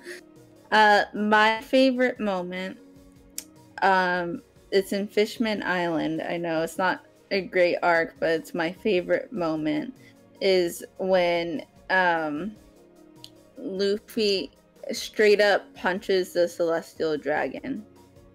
That's a Sabaody. You know what? Somebody. Oh, yep, my bad. Okay, that's respectable. That's a really great moment. When you said that Fishman Island wasn't so great of an arc, I was like, I love Fishman Island just because of all the lore we got from it. But sorry, I just had to hear out your favorite moment because I had to think for a second. I would probably have to go with the reuniting with Luffy and Sabo. I just felt like that really pulled at the heartstrings. It felt good to see that Sabo. I mean, we did have the hints that Sabo was alive at that point, right? With the whole thing with Dragon picking up a boy and everything. But just for Luffy, I think Luffy really needed that, to know that one of his other brothers was alive still. I mean, he got over the fact that Ace died. Not over, but, he healed from that. Jinbei helped him. But as soon as he seen that his other brother Sabo was alive, I thought the reuniting was perfect. Even with the whole goofy animation with him being like, Sabo, his eyes being all big and everything, I thought it was great. Yo, shoutouts to my friend Matthew who just started One Piece around the same time as Jason. He's in Fishman Island, and I asked him how it was going, and he's like, "Oh yeah, the one fishman is talking. What's his name? Jumbo." So Jumbo? Shoutouts to Matthew for calling Jinbei Jumbo. You really. I Jinbei mean, the Jumbo. I can see where he'd get that from. Oh shit. I mean, Dressrosa has a lot of good moments in it. One that really sticks out to me is when Luffy's struggling with Doflamingo, and you got everyone just calling out Luffy's name, and everyone's like shouting, and then he just breaks all the strings. That was really good for me. Yeah, Dressrosa was phenomenal. Even characters like Bellamy coming back, and Oda's like, nah, I'm not even done with this character, and showing character development for Bellamy. I thought it was great. Yeah, man. My favorite moment. Damn. I'd say it's a close tie between Drum Island, where Luffy's like, "Shut up, let's go." When Chopper's Great sitting there, moment it's to like, Chopper. He's like, I Yeah. can't be a pirate, blah blah blah. I'm a monster. Nobody likes me. And Luffy's like, shut the fuck up. You're coming. Or Arlong Park. You know, the classic Arlong Park help me scene. And then Luffy, puts a straw hat on Nami, and then he just takes his boys and goes and fucks up Arlong. You know, when I was reading that chapter for Arlong Park, for the first time that is, I was like, man, the anime is really goated for this scene because, in the manga it's a quick scene, the walk to Arlong Park, but the anime they obviously had to extend it a bit, and we got that legendary OST in the background, and the whole walk to Arlong Park, the badass moment with that, and I thought that was cool. I never noticed it from the first time reading the manga. No one does the final boss walk better than One Piece. That is true. Yeah, like that moment in Water 7 where Luffy finds Usopp being beat, and then he just takes his boys and goes and beat the fuck out of the entire Frankie family. They blew the fuck out of that place, man. They They blew blew it up the place. Like, holy shit. I think my favorite, I might get some flack for this, probably, but my favorite out of the entire series is when Sanji is listening in on Pudding doing that shit, Yeah. and he's out in the rain and he's flicking his cigarettes and his tears are putting out his lighter over and over and over again, but he has to hold it in because it's so hopeless for him. Yeah, that scene That actually hit sticks out. I don't blame you at all for that, because it's like his last bit of happiness, that cigarette that, he's always smoking a cigarette. So just that tiny bit of happiness, and he can't even get that to go on and smoke it after hearing what he heard and having no hope, like you said. Such a powerful, powerful scene, man. That was a powerful arc in general. There are so many amazing moments in that. Or like when Sanji's like, you're a fucking idiot. Why would you make that deal? And Luffy's like, yeah, but you came. And he feeds Luffy the picnic basket. Yeah, man. They had the classic opening playing in the background as the sunshine is coming after Luffy. Oh man. And it like mirrors Sanji's like situation with his mom, where like the food sucks ass, but they're happy to have it anyway. Mm-hmm. Man, everyone gives me flack for saying Whole Cake Island is my favorite arc in the entire series, but dude, it's so good. It's so good. Dude, everything about it. Even Pudding crying in the end over Sanji. I love that as well. Like, Whole Cake had so many key moments. How could you get flack for that? I don't know. That's just me. Like, where she kisses him and then takes the memory of it from him. Yeah. Like, I even like Big Mom in that arc, man. Like, I like Big Mom. I like Majin Buu, the uncontrollable villain who, is childish but has, like, immense power and shit. And then you got Big Mom who has the same exact qualities. And everyone was, like, clowning on Big Mom when the chapters were coming out. I'm like, dude, no, the Big Mom is awesome. I don't know what you're talking about, man. She's scary. So many things. The tragedy of Pedro. Oh, dude, man. We lost Pedro. Dude. Oh, you don't know this, but Carrot is actually my favorite non-Straw Hat. And I remember Jeremy making fun of me for it. He called me a furry because I met Carrot. I'm like, dude, Carrot's... I was like, dude, Carrot's dope. Carrot for Straw Hat. And he's like, there's a saying in the One Piece community that people who say Carrot for Straw Hat before really getting to know her are furries. And I'm like, what are you talking about? I say everyone for Straw Hat. But I think what I said was man, really... Carrot fanboys are just furries in disguise, is what I say. But yeah, man, I love Carrot. I adore her. She's adorable. She's sweet. She's really strong too, which I really loved. And she probably has one of the most original fighting styles that we've seen in One Piece so far, I would say. The gauntlet from Page. Yeah, her little gauntlet. Because how great is her Sulong form look too, by the way? It's awesome, dude. I remember seeing that. I think that was one of the episodes I watched with Jeremy, and I was like, dude, what the fuck? Dude, Jason's like, oh man, it's so good. I can hear him holding back the comments on her figure. I'm just thinking, Jason, just come out of the closet. Come on, man. It's all right. You can be a furry. We won't judge you. Carrot's dope, man. I I wanted Carrot to be a Straw Hat for a long time, but then Jeremy was like, no, just trust me. I'm telling you right now, there's someone else who's gonna be a Straw Hat, not Carrot. I'm like, I don't know, man. I don't know. And then we met Yamato, and then the instant I met Yamato, I'm like, yeah, you're right. Carrot's not gonna be a Straw Hat. I would love for Carrot to be a Straw Hat too. I was one of the people. I'm not gonna lie. But at the same time, I started thinking about it, and I was like, I think it'd be better off for Carrot if she, because the whole theme of One Piece is carrying people's wills, right? So with Carrot, I figured, okay, she's gonna carry the will of Pedro now that Pedro's passed away. Maybe even form her own version of the Nox Pirates and take on, you know, journeys and everything. That's just my thought on it, though. That's what Jeremy and I think too, is that she's gonna found the new Nox Pirates. Yeah, man, it's and become part of the grand that's the likely scenario for me. But yeah, dude. Any more questions for Lou? I think we ran about its course. Yeah, there we go. All right, assuming Yamato becomes a Straw Hat, right? You get one more choice of someone to become a Straw Hat. Who do you choose and why? In the whole series that we ever seen, and like considering like in Wano arc right now. Right, like you can't choose a villain or something like that, but like. Oh yeah. So this is kind of like iffy. I definitely want to see Vivi come back and be an official Straw Hat with them. Yes. I know she's tech. Yes, you see. Yes, I would love that. Like when Vivi was, when we were in Alabasta and they were like ending Alabasta, I was like really hoping for Vivi to join, but at the same time, I really wasn't counting on and didn't think she would, because I realized that she had a duty to be a princess. But I was still disappointed that she didn't join.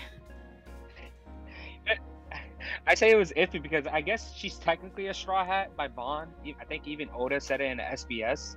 But you know, just actually traveling with the crew, I would love that. Vivi for Straw Hat, man. Yeah, man. Her official crew duty could be like the ambassador, the delegator.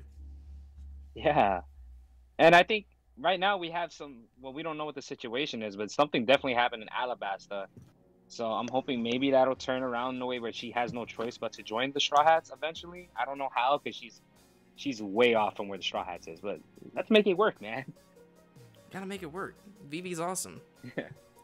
But we're forgetting about my boy Smoker, man. Smoker's gonna join Sword and join the Straw Hats. I'm telling you. Smoker is going to like get away from the Navy and join the Straw Hats as a pirate. I can't picture that. I've never seen him joining the Straw Hats, and I'm kind of going to delve into like my theory territory here, and for the most part I think Jeremy agrees with this theory that Vivi and Sabo have been captured, right? And Vivi is the ancient weapon, much like Momo's the ancient weapon and Shirahoshi's the ancient weapon. We think that Vivi is an ancient weapon as well, and that's what the Navy is talking about, like, yo, we got something better than the Warlords right now. And Luffy's kind of going to pull a Marineford 2.0 to get Vivi and Sabo.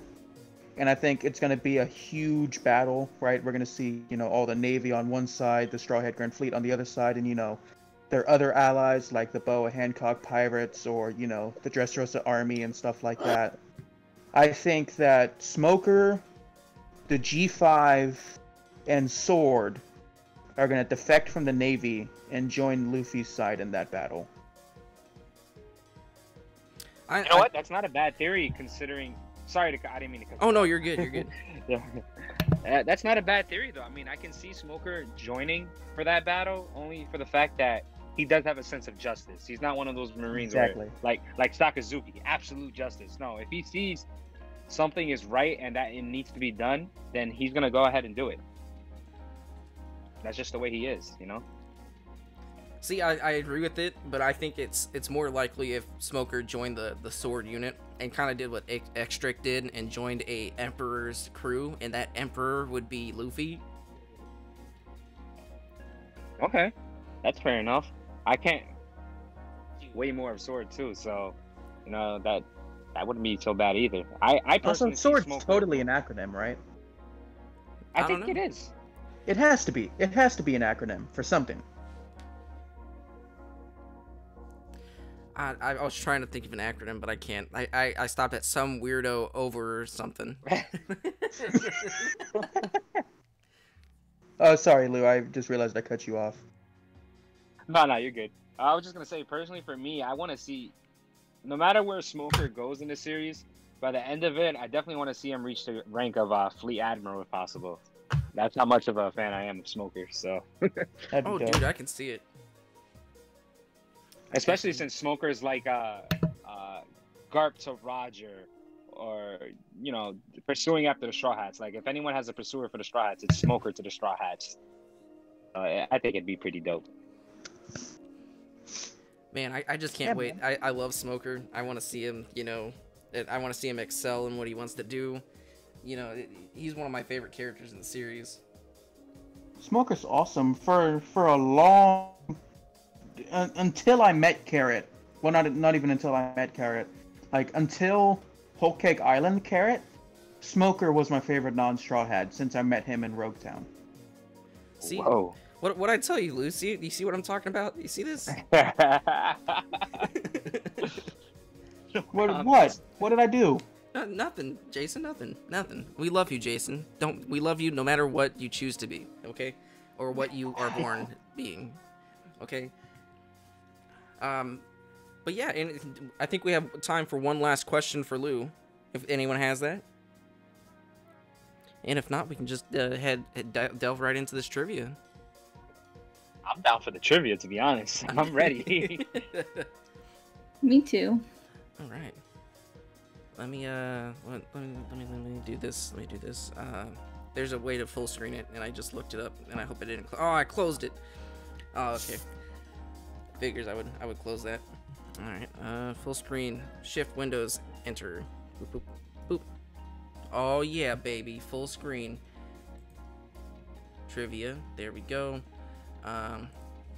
Okay, so I'm gonna type this in the chat. So you're gonna go to, come on, give it to me. There we go. 3 teams. Playing buzzer mode? Of course I do. Oh wait, pick it up a little bit. Yeah, I'm sure. Go back. Stop it. Isn't it game.playfactile.com/join? It is. It is indeed. I still had it saved from last time. Yeah, I do too. Yeah. Can you guys repeat that one more time so I can maybe go on it? It's game. Okay. Play Play factile FACTILE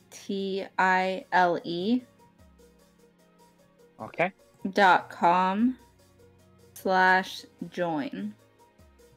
/join. Cool. It took me like 5 tries to to say that so everyone could join last time we did it. All right. Oh damn. I might have put something wrong. Wait. So play back. Oh, hold on. We gonna do this again. Here, I can. Here, I got you. I'll type it in. Okay. All right. Cool. I was just gonna copy the.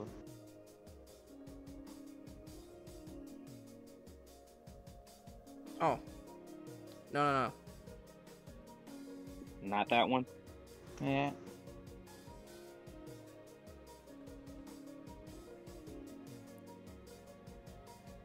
Oh, okay. Oh, factile. I'm stupid. I thought she said fact file. No, you're good. You're good. And that's the code for it.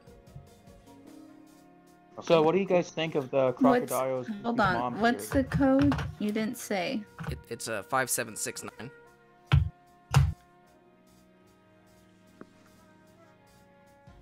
Do you guys think those theories are just jokes, or do you think some people think they're real? Which theories? Crocodile is Luffy's mom. Oh my Oh god. no, I don't believe that. I don't believe Nope. Nah. I thought it was entertaining to like, you know, have laughs and giggles for, but no, I don't think it though. You think it's just a joke? Yeah, pretty much. Okay, I'm the pineapple. Dang, you chose Marco?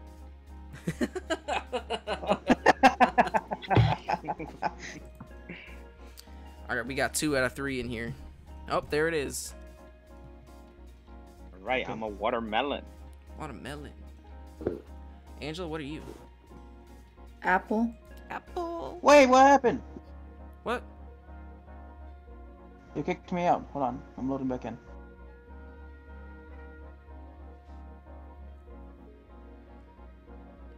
I'm gonna do so terrible on this one. I know. It'll be fine. Maybe I'm loading back in. I'm gonna do the worst one What? here, Angela. 5769. Especially since, like, at least with the other one, we'd read it. We just read it, so it's a little bit easier. But some of these other ones are gonna be. I said some questions I thought about putting on there to Angela, and I was like, no, that's way too hard. Dude, what the hell? Oh, it's because I hit start game. All Well, right, why would you do that? because Mine you said just you're says- ready. Game will start soon. Same. Well, I had to back out. I had to back out and recreate it. Should we just hit the link again? Yeah, Do we have to do another different? a different code. Yeah, it's a 9952. I was just vibing and then it kicked me out. You're good, man. You're good. I'm Marco again. Okay, you're Marco again.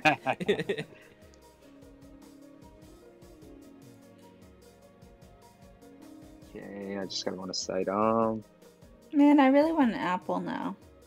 You want an apple? Maybe we can do that and go to the store today. Yeah.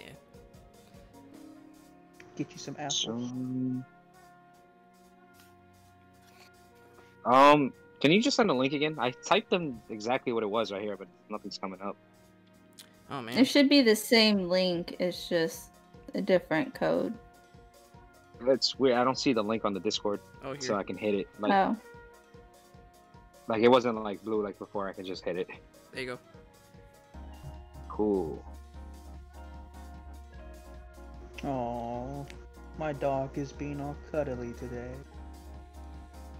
9952. our dogs had some rough nights. Okay. Just hit watermelon, and I'm in. All right. All right. I'm hitting begin game. All right. You know, I think we all know how to play Jeopardy. All right. So we're gonna, you know, I see apple, pineapple, watermelon. So that's the order we're gonna go in. Okay.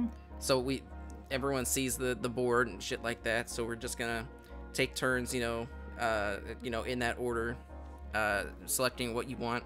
If someone says an answer and I say it's wrong, you guys can hit the buzzer, right? And it'll buzz you in. But don't. And wait. Oh, sorry. Oh no, you're good. Just don't be like Jason and buzz it as soon as possible. Don't. I was gonna say the same thing.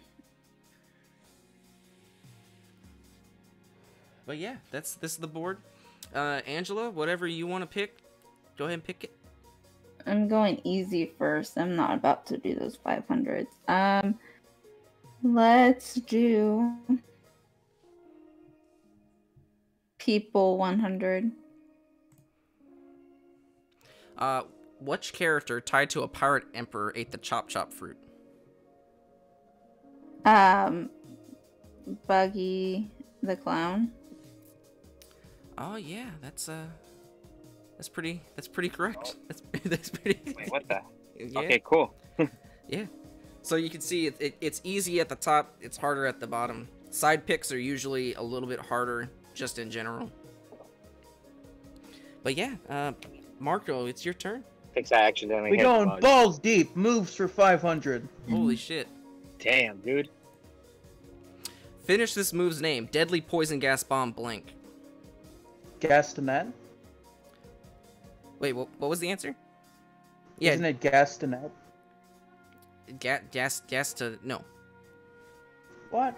This is from the Baratier arc. Oh, why? I didn't even see the Baratier. I'll let you try again. Deadly poison gas bomb. I don't know. Anyone else want to buzz in?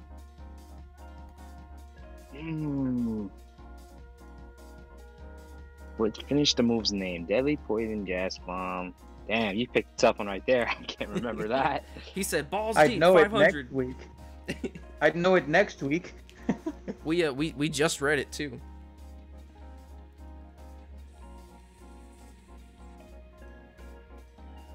Yeah, no, I don't think none of us know it, Jeremy. Oh man, it is MH5. That fucking thing. We just read that. We did. We just read it. Angie was like, MH5? Yeah. All right, Lou, it's your time to shine. All right. Go with people for 300. People for 300. These 4 people make up one of the 3 great powers of the world, and this is post Ennie's lobby. So I'm not asking like after time skip. Post Ennie's lobby. Okay, these 4 people make up one of the 3 great powers of the world. You talking about the Gorosei? The elders? No, there's 3 great powers, right? There's 3 great powers, 3 giant, 3 great groups that control the world in some way, right? Oh, okay. So we got basically like the Marines, the Navy, and fuck, other one. No. I'm not gonna even be able to name the third one. I don't know. Other people are probably gonna listen to this like, how do you not know? You're good, my man. You're good. I'm just asking for one of the 3 great powers. So there's one that has 4 people that make it up. Okay, so one. So yeah, I guess the Yonkos. Yeah. Right? Yeah. But okay. Who are they? I thought we were gonna have to name the 4 emperors. So you want me to name one of them? Okay. No. All 4 of them in post Ennie's lobby. Oh, okay. Oh, sorry. Man, I'm such a klutz for this right now. No, you're good. You're good. Okay, post Ennie's lobby. So we got Shanks, we got Big Mom, Kaido, and this is post Ennie's lobby. So Whitebeard. Yeah. There you go. Damn, that was so unnecessary. I took so long for that. I should just be deducted. I was like all over the place. Oh shit. All right, Apple.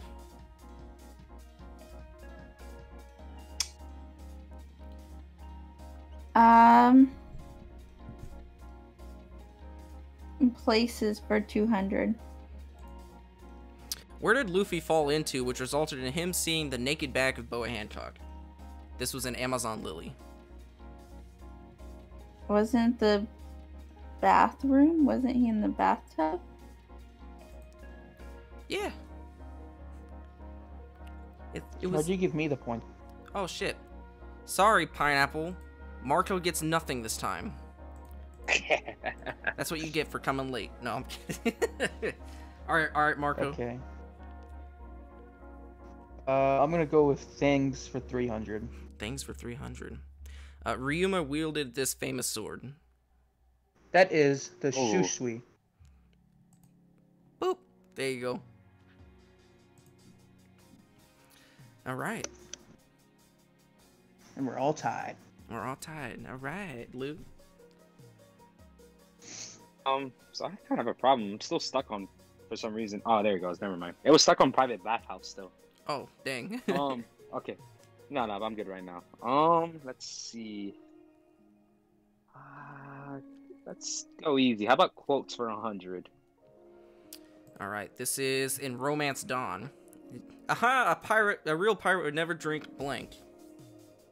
Okay, so I'm conflicted, right? Because I know this is Shanks, right? But I think in the manga and the anime they say two different things. This would be the manga. Okay, so I'm gonna go with milk. I think it was in the manga. Oh, the juice. Damn, I'm gonna go with milk. Milk. Okay. It was milk. There you go. Oof. I'm not tripping though, right? In the anime, they did say it was juice, right? Yes. Yes, they, Okay. I believe so, yeah. Cool, cool. All right, hey, Apple.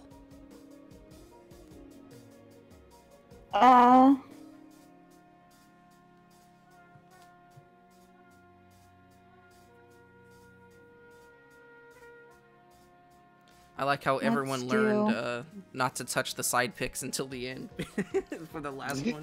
Yeah. I was contemplating side picks. Let's do people. Oh, jeez, I'm gonna regret this. People 400. Who was the Vice Warden of Impel Down? Oh god. God. I know it. I can't. It's been so long. I can't think of the name. I feel like I know it. This is the Vice Warden.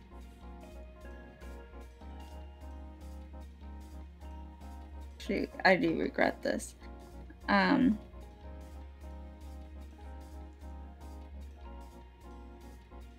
I don't know. I remember. Buzz. I thought I was gonna. Okay, damn it. all right. Marco, I'm so who is ready. it? It's Vice Hannibal? It is Vice Warden Hannibal. I remember because I always thought of Hannibal, like Hannibal Lecter. Yeah. And then I just remember the Y, Hannibal. All right, Pineapple, where are you going? See, this is what I'm talking about. He's like, the questions are hard, but I'm gonna win it. Let's go things for... Nah, we going balls deep. Side picks for 500. Oh. What is Lucci's Doriki level? Oh, you bitch. Don't be Googling. I see you on your phone. Don't be Googling. It's like... It was 6,000 something, wasn't it? What's your final answer, buddy? It is 6,840. It is not. All right, Lou. Dang. I gotta answer this one, right? Yeah. Okay. Dang, that's a while back. I'm just gonna throw a random number. 5,500. That is also incorrect. Angela, do you have an answer for this one? No. It is the nice rounded number 4,000. Damn. That's side picks, baby. He wanted to go balls deep. He tried. All right, Lou. It is. I wanted to say it did. it's your go, Lou. Okay. Let's go with side picks 200. What's Bellamy's bounty in Jaya? Oh my god, I know this. It was just right. No, it was a little bit higher than Luffy's at the time. It was I indeed. think it was. What? Well, so we thought. Sorry, I should correct myself. I think it was somewhere in the 40 millions. 45 million? Is that your final answer? Yeah, I'm sure. I can't remember exactly. That is incorrect. Damn it. Wasn't it? I feel like it was 50 million because I remember a scene where they saw Luffy's was now 100 million and they're like, oh my god, it's twice yours. Is that your final answer? Yeah, 50 million. That is also incorrect. Angela, how about you? Do you have a peg on this? Oh no, 40 million. 40 million is also incorrect. It is Damn, 55. what is it? Oh, 55 million berries. Damn it. The side picks are the harder ones. I promise you. I try to get them out of the way since I did hear you say that. Angela, it's your turn. Damn, my phone is acting really slow to this. Places 300. Places for 300. This is in Wano Kuni. Oh god, I'm terrible. What is the town full of smiles and laughter, no matter the circumstances, no matter how bad things seem? Ooh. Why did I choose this?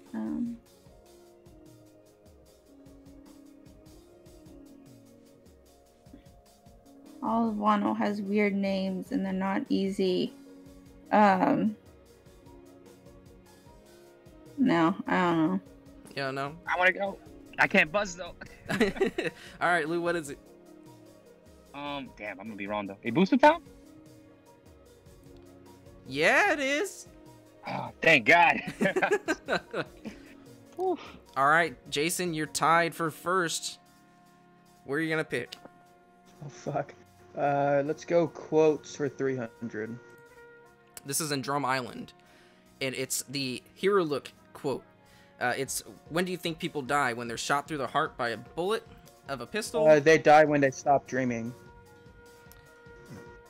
Let me double check my answer sheet. That is incorrect. Damn.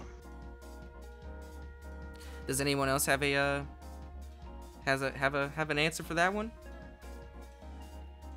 I know this thing. Drum Island. Damn. I thought it was drink. I thought it was exactly that too. Okay, no. When they drink a soup made from poisonous mushroom, no. Damn, I'm kind of stumped. Angela? No. It is When They Are Forgotten. A shame that I didn't know that. That's actually really important to the series for Chopper too. So, man, it you know, some of these questions aren't like super hard, but like when you get thrown at it, it's like, oh shit, what is it? I remember, but I can't. Yeah, right. All right, Lou, you're tied for first. Okay.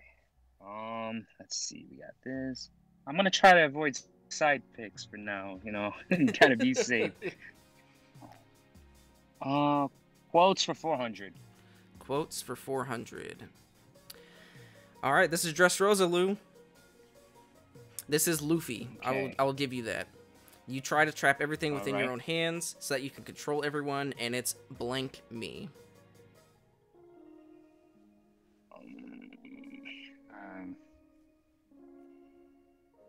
So, okay. Do you want me to give try you to trap everything with your own? You want me to give you more context into where, because Dressrosa's long. Yeah. All right, so this is. I love Dressrosa. This is just before he starts clashing with Doflamingo's Ever White. Just before he does the King Kong gun. Oh, okay. You try to trap everything within your own hands so that you can control everyone and suffocating, right? Suffocating me? Damn it! He knew it. That's... Yes. I just needed the context right there. I love Dressrosa. Yes. That's one of my favorite parts in the entire show. That was a hard quote. So I'm, you know, it's fitting that Lou got it. I knew it too. That's why you were so ready. Damn it. Like, It is fitting that he got it though. The Dofi stan. Yes. I should have got it Angela. sooner. Oh yeah.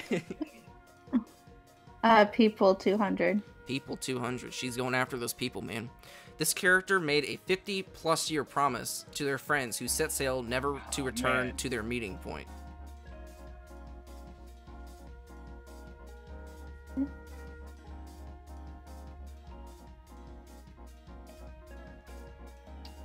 If you're confused on this, the friends are the people who set sail and never returned. Oh! You know this, Andy. Hold on. I could not give the arc name on this one because it would immediately give it away. It's a giveaway. Yeah. Oh, hold on. I was like looking and seeing if there was an arc. This character made it.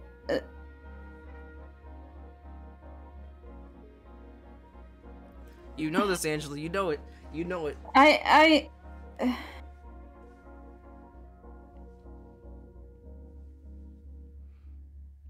Is this like Brooke to the Boon? This is not Brooke. Lou, you buzzed in? Hey, he broke the rule. He didn't wait for you to say it was wrong first. It's all right, man. Oh shit. It's all good. It's all good. That was a wrong. Not. If I broke the rules, I want to get a penalty properly, if anything. All right, I didn't man. know though. All right. You all right? Jason, how about you? Wow, Jeremy. Wow, you were calling me out, saying that I'm the one who usually breaks it, but it's just fine for Lou. Because you did it 4 times in a row.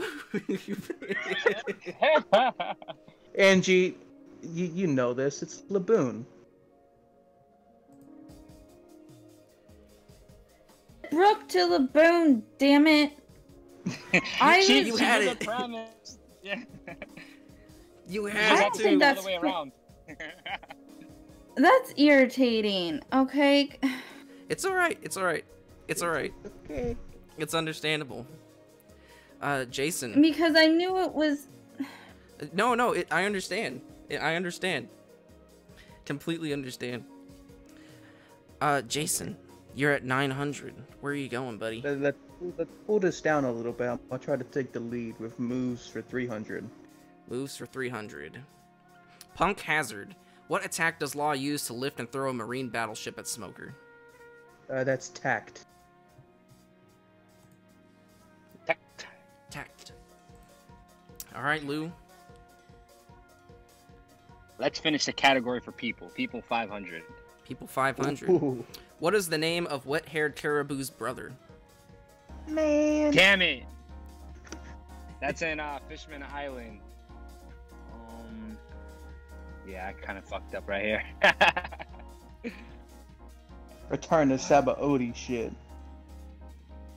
Oh yeah, damn it! You know what? I gotta pass for this right here. I don't know. I do know how he looks though. It's the guy with that green hair, right? It is the guy with the green hair. Yeah, I don't know his name though, so I gotta pass on that. Anyone else want to buzz in? Oh man, do I got no takers for this one? I can't even think of a theme. You want to pass on this, Jason? Yeah, I can't. I can't think of anything. Angela, you want to throw out a wild guess? No. No?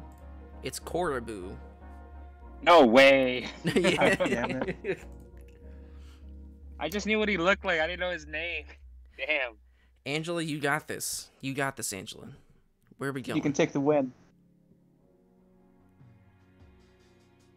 Places 100. Places 100.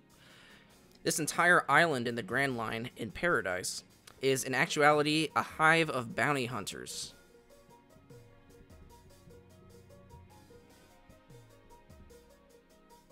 Damn, even I'm forgetting about this. How is this 100? I don't know. If I gave the name of the arc, it would give it away. Just think about it. In the first half of the Grand Line, where they go to, the island is in actuality made up of a bunch of bounty hunters. Whiskey Peak? Yes, that was it. Whiskey Peak. I had forgotten that too. All right, You Jason. didn't even give her points. Yeah, I did. No, you didn't. Oh. There you go. Okay. Quotes for 200? Logtown. The most wanted man in the world, blank. Dragon. I'm gonna give it to you. I'm gonna give it to you. All right, Lou. Things for 100. Things for 100. Hody Jones, the new fisherman pirates, used these in order to make themselves stronger. Oh, those little, I think it was energy steroids they were called. Oh my god, you are on it, dude. You're on it. God. Angela. Okay, I can't see anything. Oh, there. It was stuck on Lobetown still. Yeah, it does that a lot for me too. Yeah, it's weird. I don't know why it does that.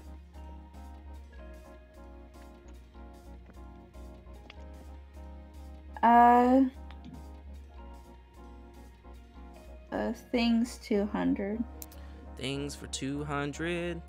What is the fashionable and popular item / vehicle used to travel through the White Sea?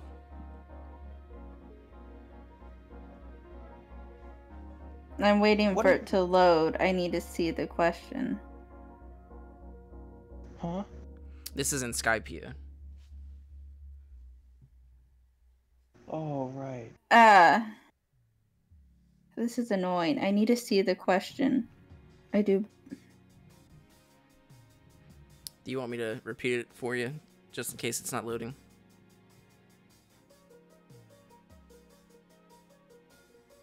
I guess, even though I do better when I see it and can read it, but it won't load. I understand. So, what is the fashionable and popular item / vehicle used to travel through the White Sea? This is in Skypea.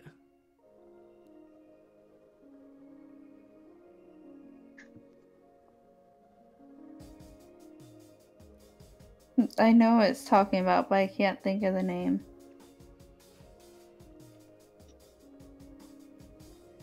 Do you want to pass on it? Yeah, I'll just say white scooter. All right, that is incorrect, unfortunately. Do I have any buzzers? Oh, Jason. Isn't it the Cloud Chaser? It is not. Lou, can you steal this? Cannot. I don't even know. I can't remember the name. It was a while ago. You're good, man. It's called a waiver. Ah, the waiver. Oh, what? Why was I thinking so much more into it? Even damn it. All right. All right. Let's go moves for 400. Moves for 400. He's trying to take the kill, man. Little Garden. What's the name of the giant wax structure Mr. 3 traps Zoro Vivianami in?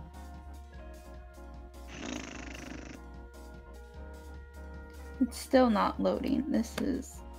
Refresh your browser, babe. It says page not responding. Refresh your browser. Wasn't it like Wax Carousel of Death or something like that? It is not. Do we have any takers for the name of the giant wax structure that Mr. 3 trapped Zoro Vivianami in?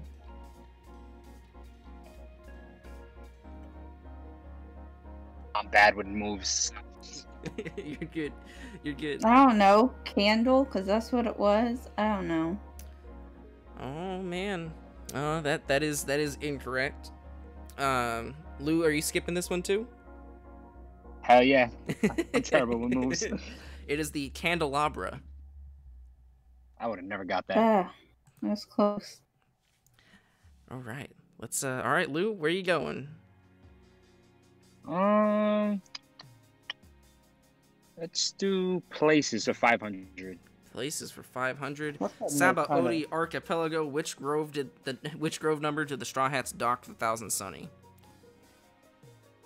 Oh, Zoro missed the grove too. Yeah. Damn.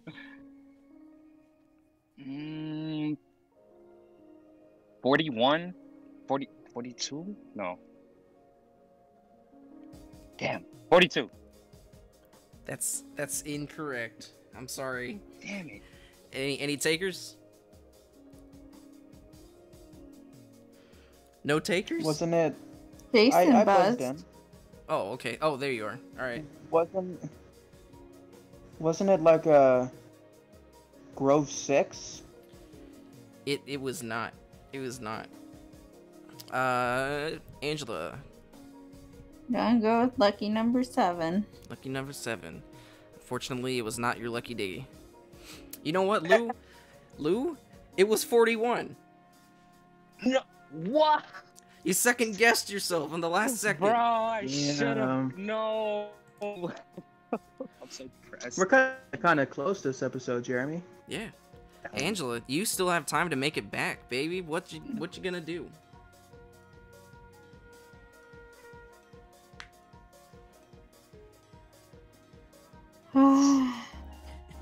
The sigh. I'm debating if I should go easy or just.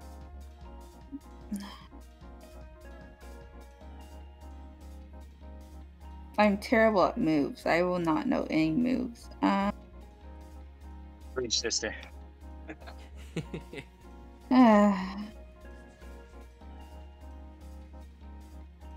I guess places 400.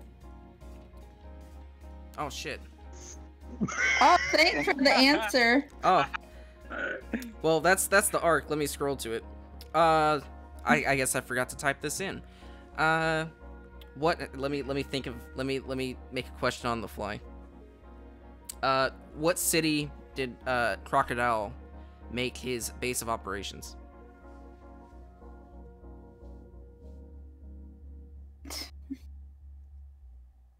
I don't know.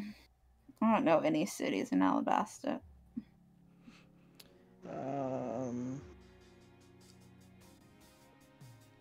Do I got a buzz from Jason? Oh, Jason. Wasn't it Rain Base? Ooh, Jason got it. Jason got it. Jason, you have a very large lead. Where are you going now, buddy? Things for 5. No, quotes for 500. Post-war. Me become king of the pirates. I'm blank.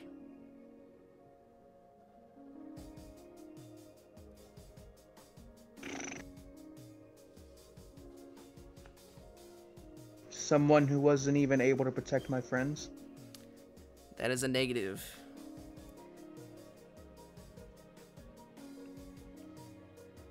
Do I got a buzz? Do I got a buzz, Lou? Do you have this one?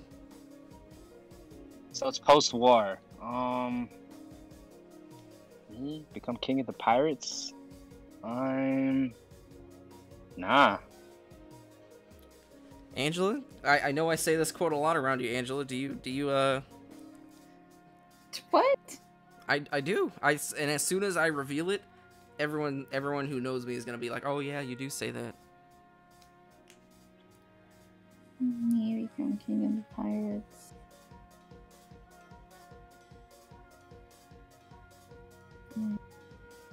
No, I don't know. It's me I'm become... gonna be so mad at myself. Watch. Me become king of the pirates. I'm so weak. Oh my god. All right. Damn. Angela. Lou. Oh. I thought it was Lou. Lou, my bad. Lou. All right. Anything's possible. So let's go. Things 500. Thanks for 500. This was located directly behind the road poneglyph found in Zoe.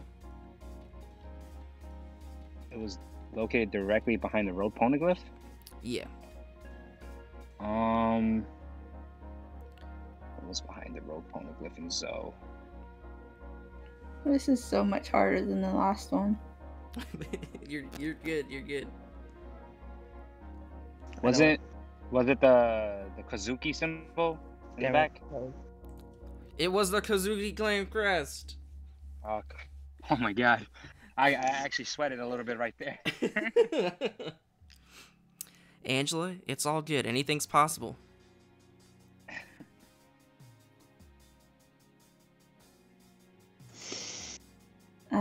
Things 400. Things 400.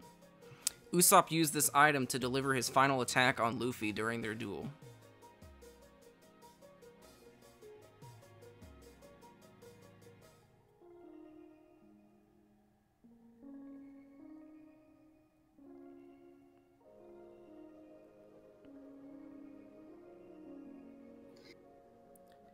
The I incident. didn't Jason with the early buzz-in. No, I was gonna hold my thumb on the button and then let go the moment you said no. But I let go early. Oh. Do you know Angela? I keep thinking it's Sniper or something, but I don't know. That would be incorrect. All right, Mr. Early Buzzin', you want me to ask Lou first? Yes. Lou, do you know? All right, it was just. I know it was with the sling. Was it with the sling? It was his last. He used an item to deliver his last attack during Luffy's duel. In which case, Was it one of the flame stars? Before. Is that your final? Is that your final one? I don't want to second guess because of last time. I think it was right before. Usopp, right? It was the. That's when he started using the flames. It was the Luffy I'm versus gonna go with Usopp Flames fight in Water 7. Yeah, that's what I'm saying. Like, I think it was right before, because I know the fight ended with Usopp getting hit. Obviously, I'm gonna go with Flame Star. That is incorrect. Probably gonna be wrong.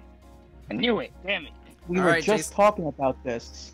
Man, I bet that Gum Gum Bazooka really hurt. Want to find out? Because it was the impact dial. It was the impact dial. Was it really? Damn. That was his last attack? Because it took so much out of him, because it did the force back on him.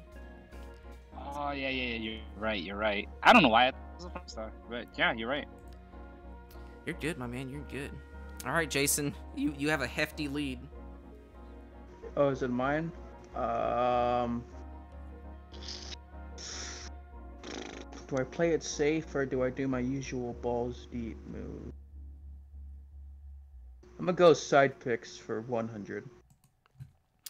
Who are the four we're top playing it. officers of the Arlong Pirates? Oh, Chu, Kurobi, Hachi. Chu, Kurobi, Hachi, and man, who's the last one?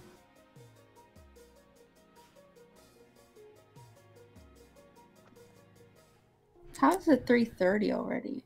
Don't overthink it, Jason. Nami. That's incorrect. Damn it. Anyone want to buzz in? Yikes, Okay. I know Chu, Hachi. Nah. You know, I'm not gonna even attempt it. I thought it was Nami too, though.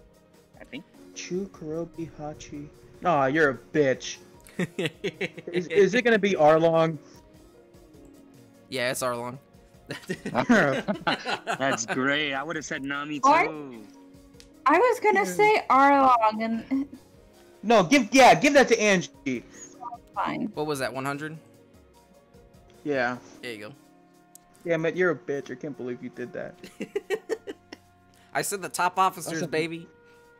I was like, man, this fourth? Let's see.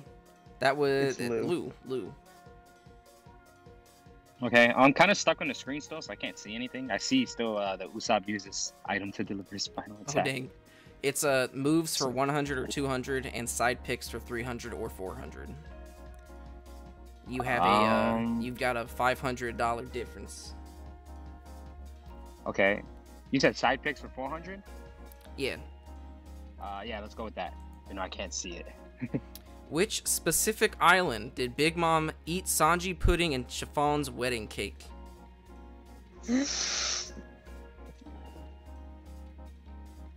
Oh man, the island he ate the wedding cake. Damn. Damn it, I didn't mean to do that again. Why the fuck does it do that? It's okay. It's all right. Kind of like Angie over here. I want to see the question and actually read it to myself. But can you just repeat it one more time? The question. Yeah. Which specific island did Big Mom eat Sanji pudding and Chiffon's wedding cake? Okay, that's when she finally ate it. And shoot, man, I don't know. I'm gonna pass. I'm gonna go ahead with the pass. All right. All right, Jason. It was Fluff Island, right? You know what? I'll give it to you. It's Fluffy Island. Fluffy Yeah, Island. because Chiffon was the minister of fluff, and I remember her being all about, "This is my island. I have to be there." Yes. Oh man, Angela.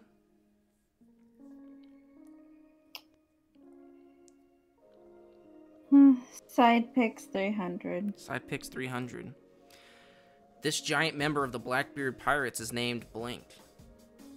I know it is. Oh, but I can't buzz. I don't know. I don't know.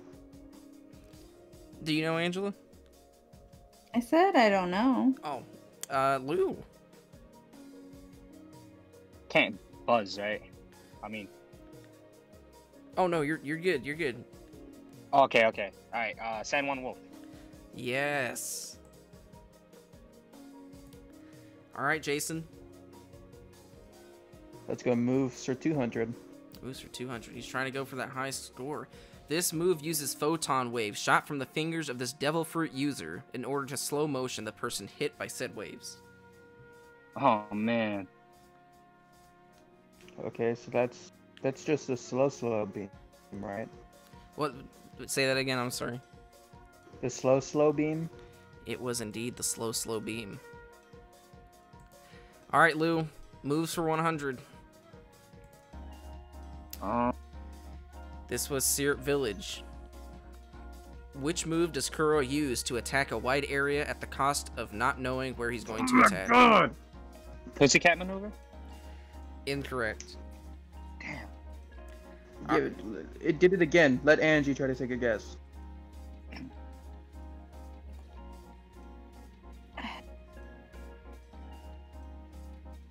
I know what it is, and I can never think of the name. Pussyfoot was a good guess. I tried, man. It was a really good guess. Pussy Claw? I think I even say cat by foot by accident. That is incorrect, Jason. This was the out of the bag attack. The out of the bag attack. Oh, good shit. Yeah. Gosh. I only remember that because I was Kuro.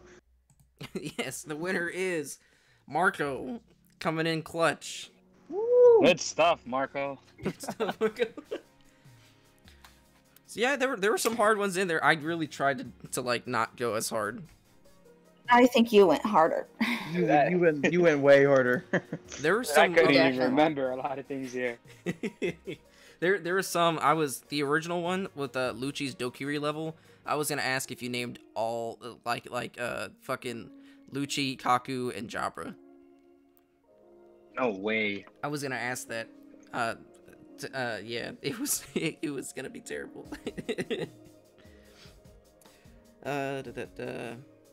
But yeah, it's yeah. How do you guys feel about it? I No honestly, joke, that was hard. I feel really stupid after that, but yeah. I do too, because a lot of things after I heard the answer, I was like, of course, that's what it is. I'm still upset with that Laboon thing. I really. If only you said it the other way around. Yeah, man. I think the thing that trips people up is like sometimes people expect like a really complicated answer, but it's a simple answer, but they overthink it. Like, I'm upset about the Grove. I was literally one Grove away. Yes, you even said it. Oh man, I don't know. I stuck in my gut. 41. I'm gonna keep that in mind. But yeah, man, we got Jason with 2,900. We got Lou with 2,000. We got Angela with 600. Angela, I believe you did better than last time. No, I did not. I did so. better last time. I was in the thousands. Oh. Well, I mean, to be fair, you did better than, what I probably would have if people did that to me. You know so much about One Piece. You would have done better. Well, I'm trying to make you feel better. I'm sorry. Yeah, watch this. Lou, can you tell me who oh god, what was this fucking... I'm about to ask a question, even I don't remember. Never mind. Oh, okay. Oh, man. I'm curious just to see. Never mind. I can't remember. No, I'm just gonna... Oh, what? he fucking muted himself. Oh shit. Jason, are you okay? Are you good? The dude from Innie's lobby, he's the dude with the 3 heads. He's like, oh, we should execute him, and he's like, oh, maybe we should hear him out. No, we should let him go. Oh, the 3-headed judge in Annie's lobby? That's a question you know the answer to, and I was like, yeah, Lou, do you know it? Wasn't it Bakersville? Bakersville or something like that? God damn it! It's close. No, It's wait, Baskerville. is it right? It's Baskerville. Damn. I thought it was a baker. I was somewhere around there, around the park. Fucking Jason muted himself again. Holy shit. Oh, hey shit. man, I wasn't right anyways. You were close enough to trigger Jason. That's... That's great. Holy shit. He I was talking about... We had a long episode for a Sunday episode. Yeah, it has to be uploaded in 24 minutes. Yeah, Jeremy, that's why yeah, we need to cut it off soon. Yeah, understandable. But real quick question, Lou, do you know the Marine captain who was in cahoots with Arlong? Do you know his name? I can't remember that. No. I do. Only because Jeremy remembers it, I remember it. What was his name? It's Captain Nezumi. Yeah, Nezumi. Oh, okay, yeah, that's right. You're talking about the captain like whiskers and shit, right? That rat. Yeah. Okay. Bonus points. Do you remember the the Marines who the Marine captain who went to try and take out Arlong? Who they like called him and he's in the ship, and then the Arlong pirates came up and fucked the ship. He got no shot. I don't remember that. I know the scene what you're talking about, but what's his name? Real shit. It's Pudding. Pudding? Yeah. So there's 2 puddings? There's 2 puddings in one piece. Yeah. There's also 2 carrots. There was Usopp pirates, right? Yeah. Yeah. Okay. Carrot yeah. then, carrot now. That was a good note to end off on. That was a good one. Yeah. Yeah, man. I guess we'll sound off. Angela, where can we find you at? Twitter, Angie_Marie977. Jason, where can we find you at? You can find me on Twitter at SSMGinGuy, or you can find the Side Piece Podcast Twitter at SidePieceAnime. Lou, where can we find you, man? Twitter as well. Just look up EastBlueLou. Very succinct. I like it. You can find me on Twitter at SSB_side. You can also find us on Twitter, like Jason said, at SidePieceAnime. You can find us on Instagram. We're SidePieceAnime Podcast on there. YouTube, SoundCloud. You can find us there. You can also find us if with your questions, comments, concerns. If any of those you don't want to post your questions, comments, concerns on there, you can email us at sidepieceanimepodcast@gmail.com. You can also find us on Facebook. The link will be down in the description. I keep fucking it up, so I'm not going to say it. But with that out of the way, we're just going to end it. Isn't that right, Jason?